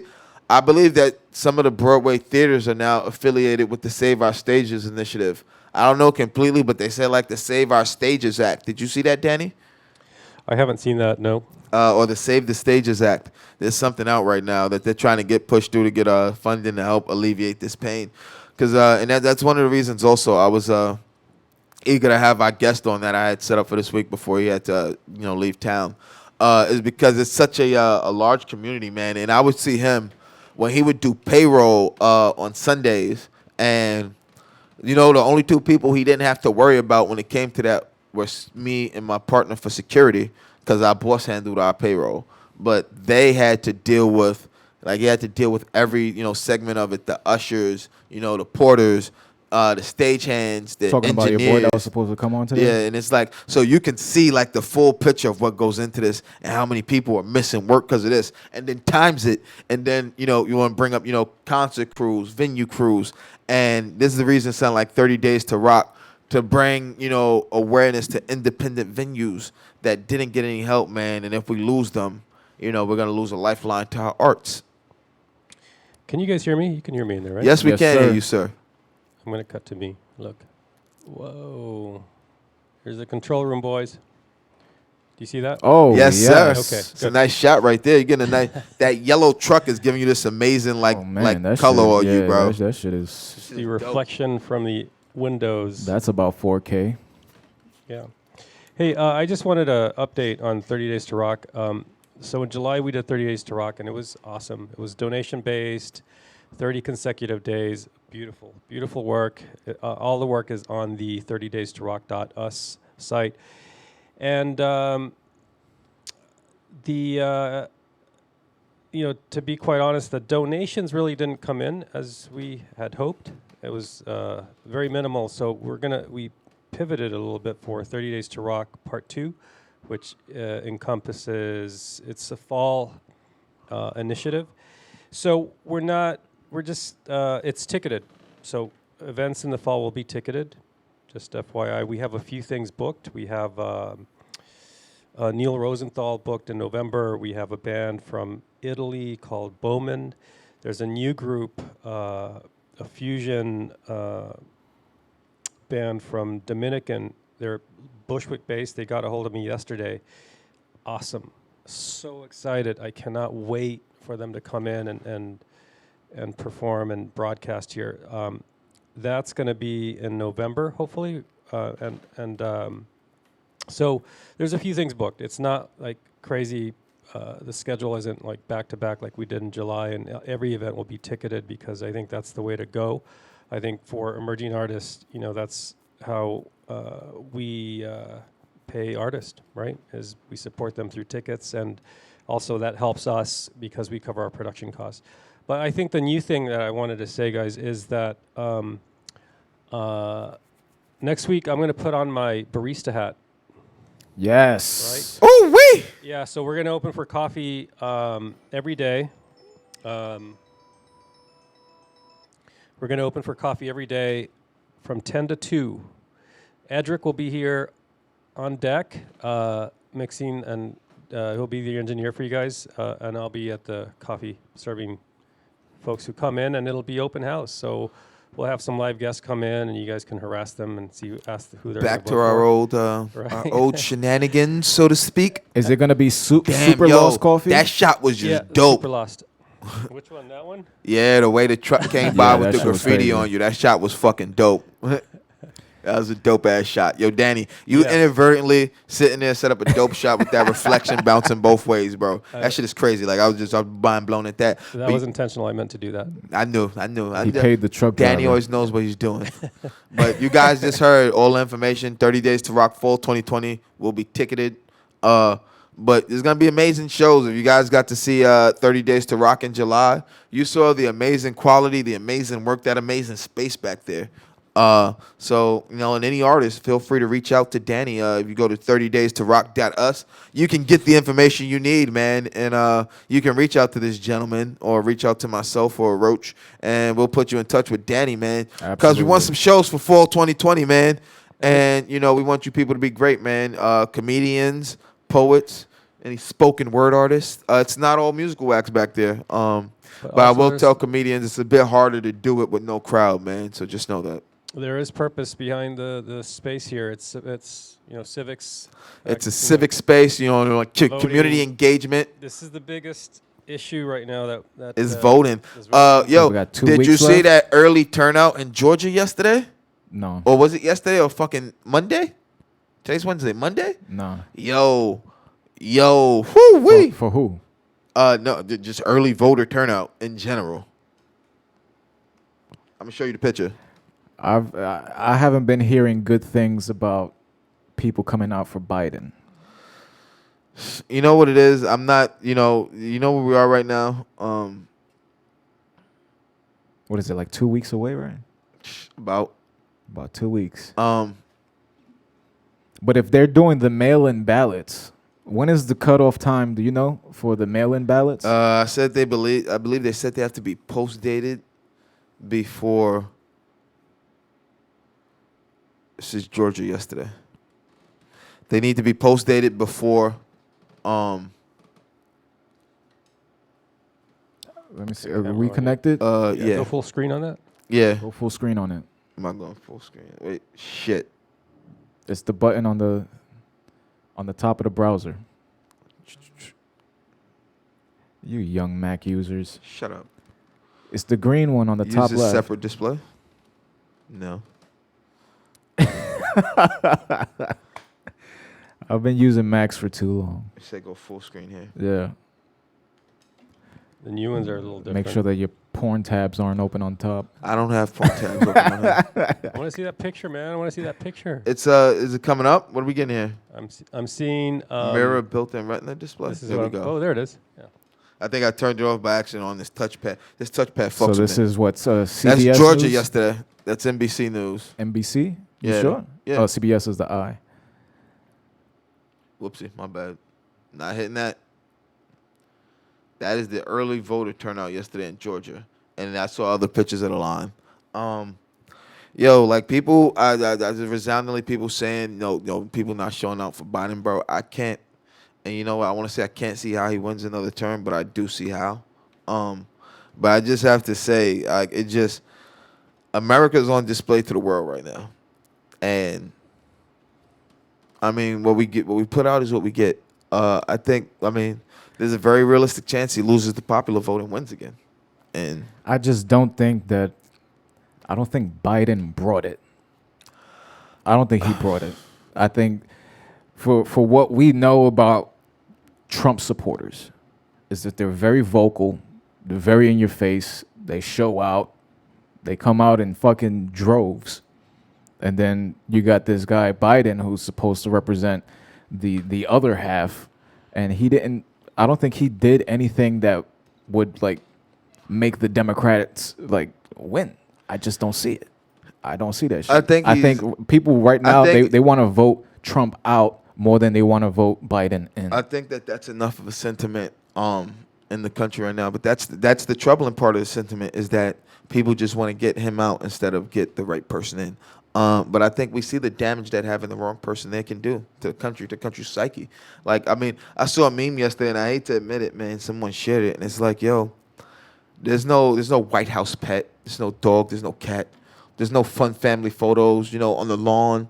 No fun family getaways. Like, people talking about, you had, the Kennedys, would take their family vacations to Cape May. The Obamas would take their trips to where they go. They're fucking jet skiing as together, photogenic as photogenic as fucking possible. Obviously the Clintons did what they did with Chelsea when they had the lovable dog. You always saw Obama with the dog running around the White House. You had these great shots and all this shit. And in this White House, there's none of that. Even from both Bushes. I can't remember what the dog's name were. Even both Bushes had pets in the White House, Yeah. dogs. There was the whole. I looked it up after they spoke about it when Grandpa Bush, Poppy Bush, was in office, and when they took the family vacation, and when they were fishing with the grandkids, and he wasn't catching anything, and the grandkids kept mocking him, and they had like a counter for the days he was going without catching a fish. And the country, no matter how you felt about him, they said it. Even George W. Bush, no matter how you felt about him, when you saw those family photos, him with his daughters in college, It made them seem humane. human, normal. It This normalized them. Trump is like a fucking machine. Even when his wife goes on stage to stand next to him, there's like zero affection. Did you see? You saw when Biden's wife came on, she gave him a hug and a kiss. Then Melania Pat on the shoulder. just said, It's all about the blue steel, man. Those guys, right? When they're on stage, they're always on stage. Yeah, They're always posing. it's like crazy. It's shit. just, but to see it, man, like that's something, man. Like I honestly don't know if I want to say honestly, God, if this country can survive another 4 years of him. I don't know. Why does he stand? Did you see the way he stands? Who? Trump. He's a fucking, what is he, 74, 78, 73? How old is this motherfucker? He stands like, remember when Michael Jackson did that shit where he was like leaning, but he didn't fall down? Like, he really stands like that. Like, he's leaning forward and shit. Because he's old as shit. 74 years old. He is obese. Like, people, like, when it comes to the COVID shit, like saying, I'm immune. No one's immune to this shit, cocksucker. No one. To say the things he said for people to support him and support this shit. And, I'm not even support him. Support the antics he's pulled off since his COVID diagnosis. It's like, yo, bro, 216,000 Americans dead as of yesterday. 216,000. No death toll like this across the world. And they still keep referring to it in the manner that he does. It's not only an insult to this country, it's an insult to the families of those who were lost. It's an insult to the first responders who were lost. It's an insult to the nurses and doctors and nurses' assistants and physicians' assistants and orderlies and all those people who worked in these hospitals through this shit. It's a fucking insult and a spit in your fucking face. And the fact that you have him on tape, you heard the tape of him, oh, good, I don't have to shake hands with these people. I don't have to hold these people's hands. I don't have to meet these. That's what he thinks of you, his supporters. His biggest, most ardent supporters. That's what he thinks of you. So last year, around, I don't know, it was late December, might have been October, we did a 2020 prediction episode. Remember that shit? It was pretty similar to this setup. It was like, yo, what do you think is going to happen next year? So let's say Trump wins. Let's just say, for argument's sake, what do you see in 2021? Darkness. It's gonna be like, It's, I I initially listen. I went through the first 3.5 years of his presidency indifferent to him. I felt he was a moron. I felt though he was a moron. Those were my personal feelings. He's a U.S. president. He's the sitting U.S. president. I felt that as an American citizen, I felt it was indicative to at least want to see him do decent. Because if he's doing decent, that means we're at least doing somewhat decent. No, is that you get my ideology behind that, right? Yeah. So I tried to every time. There was some comments that I just didn't dismiss. I was just going to be the shithole countries, grab him by the all of that shit that came out. There was some that was just like, yo, he shouldn't say that. He's all the way in the wrong, completely in the wrong. There's no justifying it. And then there were other times where it's just like, maybe like when he said this shit about the, we're gonna talk about these far right mobs, with the shit when they were the alt right. We need to say the alt left, and I felt he was correct in that. But I also felt like he wasn't the person who should have been saying that. It should have been maybe a press secretary or someone else, and not the president coining these terms. I don't feel like frequently saying fake news was a good thing. Because now you have people who, if you don't agree with something, they call it fake news. Or you did something wrong, and because you don't want anyone to know it, you call it fake news. Yeah, that's like The term a new, alternate facts. I like love the term alternate that's facts a because it makes me genius chuckle term, hard. bro. It makes me chuckle hard. But That's the a truth loaded behind phrase. alternate facts is that it's simply a fucking lie or a lie of omission. alternate fact. That's it. It's like, you told me you was at your boy's house and I just saw you with this girl. It's like, no, you didn't. That's an alternate fact. That's an alternate fact. I wasn't at my boy's house today. Okay? I was. I I feel didn't, like- I didn't say I was there all day. But I was at my boy's house today. I feel like, and this goes across the board for all the presidents that I've lived through. I feel like the first 4 years of their presidency, they're doing things to solidify the next 4 years of their presidency instead of just trying to be the best president that they could be in those 4 years. It's like you want to go the whole 8. Like if you don't go the whole 8, then you fucked up in some way.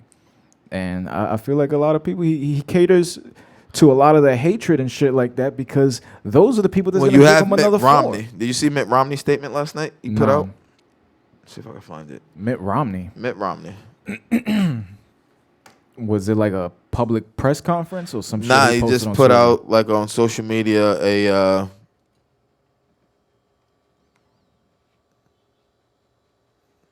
You put gotta up maximize your window, bro. Maximize the window. let me see, it's like he basically said the world is watching us in objectorial. That you can see by the statement at the top of the page. I really want to find it. I saw someone post it. Who did I see fucking post it? I want the whole thing. Give me a second. I can probably find it on my phone. When was Mitt Romney running for president? He ran against Obama in Obama's second term. Obama's first term, he ran So against this was what? John McCain, 2012. 2012. Where did I fucking see that? I think I saw it on Facebook. Damn, so Trump's been around since 2016. This shit kind of, I can't even say this shit flew by because what were we doing in 2016? Beefing. Was I- we hadn't completely resolved the beef between us yet. we were still squabbling. Yeah, We had a slight falling out, man. We had a slight falling out. We clearly worked our way through it. I think we both accept that it happened, that it was it had to happen for us. What do you want me to do? Where's that view full screen, Alex? Oh, right here. View? Yeah. I think when he puts his full You screen, want me to it zoom keeps in? the toolbar on. You got to remove that. Yeah, how do you- That's the things with Macs. oh, I see. Because it says always show toolbar and full screen. Oh, let's see. Always show. Oh, yeah, yeah. So Toolbar or that bookmark shit, bar? Take all that shit out. Yeah. All right, there we go. That's it right there. Okay, I never knew that. Nobody wants to see your porn know- history. Once again, I don't search porn on my computer. All right, so this is what Mitt Romney put out yesterday. And he both said both sides, not just his side or the other side, both sides. And he put this I out thought yesterday. you was looking for it on the computer. I couldn't find it on the computer. You want me to go on Facebook so I have to read it off of there? I mean, the fucking computer screen is up. God damn you people! Give me 1 second. Let me sign into Facebook. I'll find it on Facebook. That's why I just had to find it. Oh, you saw it? Yeah, I have it right here on my phone. Fine, so read it. Damn. Danny came all the way over here to help you with the laptop. You gonna read it off your phone? I mean, I didn't know that's why he walked over, but now the toolbar is going. I don't know how to search for the website now. They're making me do things I don't know how to do yet on a Mac, bro. I said it myself. I worked on Windows my whole life. All right, I never had to use a MacBook like to this extent. All right, man. I'm still learning, Shit, man. welcome. Baby steps, training wheels. All right, I have stayed quiet with the approach of the election, but I'm troubled by politics as it has moved away from spirited debate to a vile. I can't say that right. Vituperative, I'm going to guess. Hate-filled morass that is unbecoming of any free nation, let alone the birthplace of modern democracy. The president calls the Democratic vice presidential candidate a monster. He repeatedly labels the Speaker of the House crazy. He calls for the Justice Department to put the prior president in jail. He attacks the governor of Michigan on the very day a plot is discovered to kidnap her. Democrats launch blistering attacks of their own, though. The presidential nominee refuses to stoop to though their presidential nominee refuses to stoop as low as others. Pelosi tears up the presidential State of the Union address on national television. Keith Olbermann calls the president a terrorist. Media on the left and right amplify all of it. The rabid attacks kindle the conspiracy mongers and the haters who take the small and predictable step from the intemperate word to dangerous action. The world is watching America with abject horror. More consequentially, our children are watching. Many Americans are frightened for our country, so divided, so angry, so mean, so violent. It is time to lower the heat. Leaders must tone it down. Leaders from the top and leaders of all stripes. Parents, bosses, reporters, columnists, professors, union chiefs, everyone. The consequence of the crescendo of anger leads to a very bad place. No sane person can want that. Mitt Romney. Signed Mitt Romney. Signed Mitt Romney's publicist. I want to say he's been one of the few voices who's spoken out about against this man throughout his presidency. But there's no true I saw word that spoken. Keith Olbermann shit. Did you see that? I feel like I saw that. That was during the shit when he did the stupid shit with the Bible when he didn't know which way to hold. When he obviously didn't know which way to hold the book up. And it just you see shit like that and you wonder how much time is left until we get that V for Vendetta shit going on. Not even V for Vendetta. Remember when the dude made fun of the president in V for Vendetta and they came and fucking took him in the middle of the night that she was hiding under the bed? That wasn't V for Vendetta. That wasn't the president. That was the fucking... Yes, the reporter. He was making fun of the president. Oh, yeah. When he made fun of him. When he made fun of the president and they came and they fucking took him in the middle of the night. Yeah. Was that annoying? No. No. Okay, We got to get used to that shit again. I wear my barista hat. I'll be back here making coffee. I might have a camera back here. I might just like. You got to put up one of them PTVs, Yeah, man. Word. What'd you just say before that? I thought I just totally threw me The off. V for Vendetta. Oh, V for Vendetta. I don't even think it's gonna be V for Vendetta. You know what scares me the most, man? The New Founding Fathers of America. You remember that? What that's from? New Founding Fathers of America? No. The Purge. The new political group that's like comes about after some sort of. They you watch redo the movies, the Constitution. They like rewrite they it. just. I don't say rewrite it, but they're just like the political class that comes up with the purge, the new social shit, and that scares me more than like going like the V for Vendetta shit. I don't think we'll go there, but I do feel like there'll be a new, I'll say, political party, and they'll push some wild ideologies, and people will be so right now with the economy, with things going. People will just latch onto it, and then they haven't fully explained how the New Founding Fathers of America came into, All I know is that when a president starts including the Georgia Guidestones in his speeches, then we got Who the some fuck said the serious. Georgia Guidestones? No, I'm just saying. Oh, I like said chill, B. when we Like reach that don't point, say that shit, nigga. Like that shit, man. when I'm we like, reach what this that nigga man? point, Like he ain't like you said that. Like he's smart enough to know about the Georgia Guidestones. once Like we shit, we done. once we start hearing those speeches, imagine they do a speech in front of the Georgia Guidestones. That's creepy. But you That's- know what's more crazy? We didn't discuss That's it, when man. we're about 10 years out. That Michigan governor plot. Governor plot. To those people who tried to kidnap her. Recently? They were all arrested. That's why he said that. Last week, what was it? Last week, Thursday, that got exposed. Let's see. I know somebody got shot in Williamsburg yesterday. Nah. It's not That was my fucking. They I'm about arrested to like six. uninstall Citizen At this app. point, I believe it's 12 people. It was up to. Like it was like a group. I can't get all the information right now. I should have had it ready. A group of like right wing leaning folks, militia. I can't remember the name. Yeah, I believe the Wolverine. I believe they said the Wolverines, the Wolverine The boys. sheriff was involved in the plot to kidnap. No, they had the. They're the people who were part of the group that organized that Free Michigan shit, where they were all out there with their guns and shit on the state. And they marched on the state capitol when they were about the mass shit and the state not being open. They wanted to be free, and they were all out there and they were called really like decent people. Nobody were worried about them. Despite the fact they had semi-automatic weapons, all of them. Some automatic weapons. No one was worried about that. No one there concerned at all. Some of these same people then, started trying to hatch a plot to kidnap, the governor of Michigan. They were going to try her for treason, and then they were going to execute her. That was the plan. It was like six So this arrested. is what the Batman with Bane.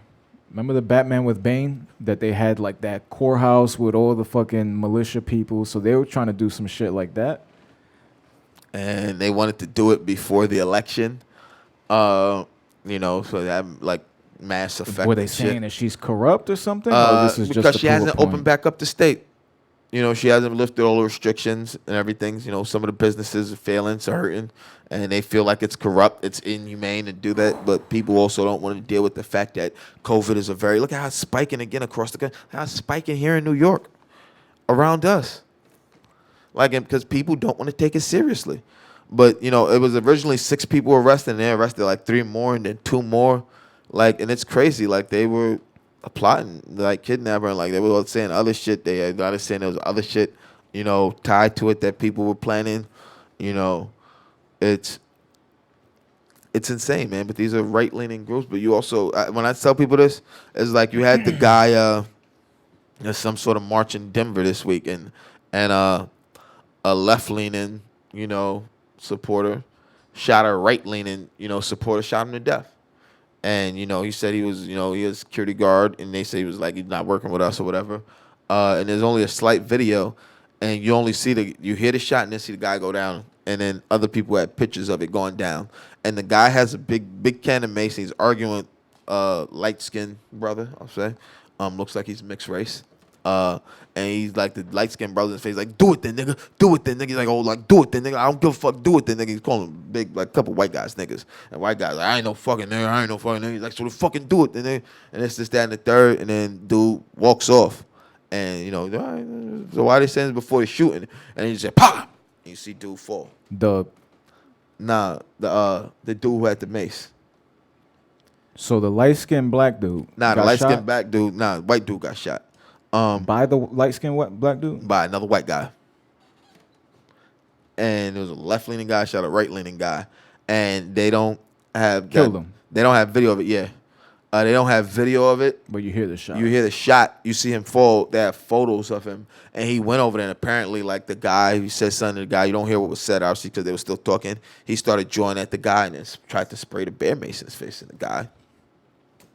The only situations that I feel even more afraid to be around than shit like that, and it's gonna sound stupid, but every time I've gone to see live sporting events and the fans start pouring out and there's fans from 2 different teams and they start jawing back and forth, Like I feel like I don't know why people do that shit. I only do that in New York. I do that leaving the Met game. Because I'll do that leaving the Jet game. you And that see is people, it. That's it. they And go I to rib Yankee fans. I rib they Yankee. fucking, but It's they not, brawl, it's not, bro. It's not It's like, other places. That's not something that happens in New York. Have you ever seen a video? I've seen a couple of videos of fights in like the stands at a Yankee game, the like a last Yankee time I was Red at Sox City game. Field, that shit happened when I was leaving. What, a fight? Hell yeah. I've never seen a fight at a baseball game, leaving the game. Like I've left old school Mets Phillies games yelling "fuck the fit," like clapping it up, like we coming down the old Shea Stadium ramps with the neons on Yeah. it, and me, Vela, and our crew were yelling, like we coming down, "fuck the Phillies, fuck the Phillies." And no Phillies players got in your face? Niggas, mad Philly fans around us. Nigga, but you surrounded by more Met fans. It's why I wouldn't go to Philly and do that. I wouldn't go to Philly and do that. Like I wouldn't go to LA and do this shit. Like I wouldn't See go to football LA. fans do that a lot. I see it. It happens a lot. Like in California, I see it happen a lot. It happens a lot in Texas, and it happens a lot in the South. There's a lot of places where it just simply doesn't get to that point where people, they want to razz you, but they're not gonna go to all of that. And New York is a place where you rarely see that happen. Big like beef games, maybe, but like big games, no, you rarely see that shit happen. Like in my entire lifetime, all the sporting events I've ever been to, never seen it happen, ever, ever, ever. That shit. I stay away from high, populated areas. Like I don't like to be in parades or protests. I don't even like going to fucking games. Because nowadays everybody's just, you going out there with a sense of, first of all, your anxiety's up because of the situation of the world right now. Then you got people on edge because of what's happening in their personal lives. Honestly, I can say I've never been anxious what the walking into fuck? a game, man. Even now with the extra security, having to put your bags through and anything. I've never felt anxious, even after 9/11, going to a game, being in a crowd. I can say Bro, I've never felt I anxious. barely liked going to concerts unless put it I like was this. the one performing. I'll put it like this: when you know the amount of security that goes into a professional sporting event, the amount of security. You know that No, because you work in the trade. no, I won't even say no that. Even before working in the trade, what I learned as a kid watching and reading shit after 9/11, all the shit they deployed, even the shit they deploy now, as these events are some of the more secure places. Like I told you that time when I was talking about Times Square on New Year's Eve, as one of the most secure places in the United States at that time. If something goes off, and it's either, I'll tell you this, if I were ever down there and something were to go off, knowing the way they plan for that beforehand, the way they start cordoning off shit ahead of time, the way they set up, they have Black Hawk, they have snipers, all the shit they have up. If something were to go off in Times Square on New Year's Eve, I would think one of two things. A, inside job. B, those are phenomenal fucking criminals. One or It's the like other. Ocean's 'Cause 11 style shit. to outsmart that security grid they have during that day, and that's why I would say that too at a sporting event. It's like it's 1 in a million, 1 in a billion, but there's still there's still that chance. It's like that astronomical chance is still a chance, and it happens. There's still that one after you've done it a million. MK You can do Ultra. it nine. You can do something 900,999 times. But that you go to do it that The one millionth time, time. that's That it. million fucking time is gonna be the time. You can do honestly. People say it all the time. It's just that one time, straw that breaks the camel's back. But in those instances, I've always felt, I won't say ridiculously safe, but I haven't had the fear or anxiety that something was gonna happen. Like, I went to a Met game at But City I just Field. get, I just get anxiety being around I a went lot to a of Met people. game like 2010, maybe 2011, before I hurt my back.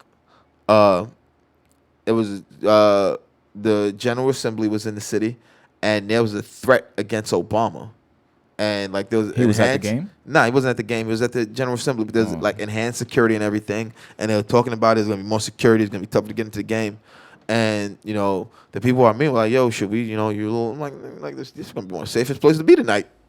We good money, and the 7 train run back to the city. We good money, like. If there's, I told him like, yo, if there's anywhere, like I tell him, if there's some places I'd be worried, but like, it's just certain aspects to it. Is like, it was at the end of one of the things is too after 9/11 when George Bush gave his State of the Union address that right after that first term in office, and he gave the State of the Union, and he was talking about it. You know, we're gonna live our lives. We're not gonna be frightened. You know, we're gonna live our lives undeterred as Americans. You know, and everybody, both sides got up and started fucking cheering and clapping him. You know, when he was saying how we're gonna, and it was like what was going on? Like they stopped it at sporting events. They stopped sporting events to cover his State of the Union address. On the Titantron? On Titantron had it on and then, like people everywhere. It was right after 9/11. He was talking You know, about Titantron is actually the brand of the WWE's big Yeah. screen. They're called it's- Jumbotrons. It's not called Yeah, Titantron. not called Titantron, Jumbotron. That was another thing. Like when I found that shit, I was like, Jesus Christ. But yeah, that's the way. Jumbotron. But like You know, we didn't do Blue Steel. we didn't do Blue Steel at all, man. We did not do Blue Steel at all, man. I mean, we still got a couple of minutes. You got one in Come, you? man. I got Blue Steel. I mean, which way we look? So we coming in from this Coming way? from this way? You gonna come from this way?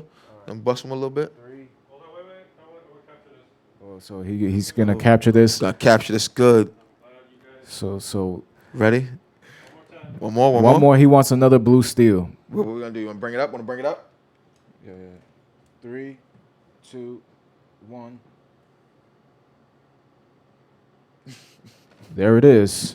Yeah, I have to stop. I have to try not to laugh both times. I don't know whoever's watching this show. We right haven't now, busted like, Blue these Steel in a motherfuckers. minute, son. Remember? 3, 2. I like the guitar blue, like the rockin'.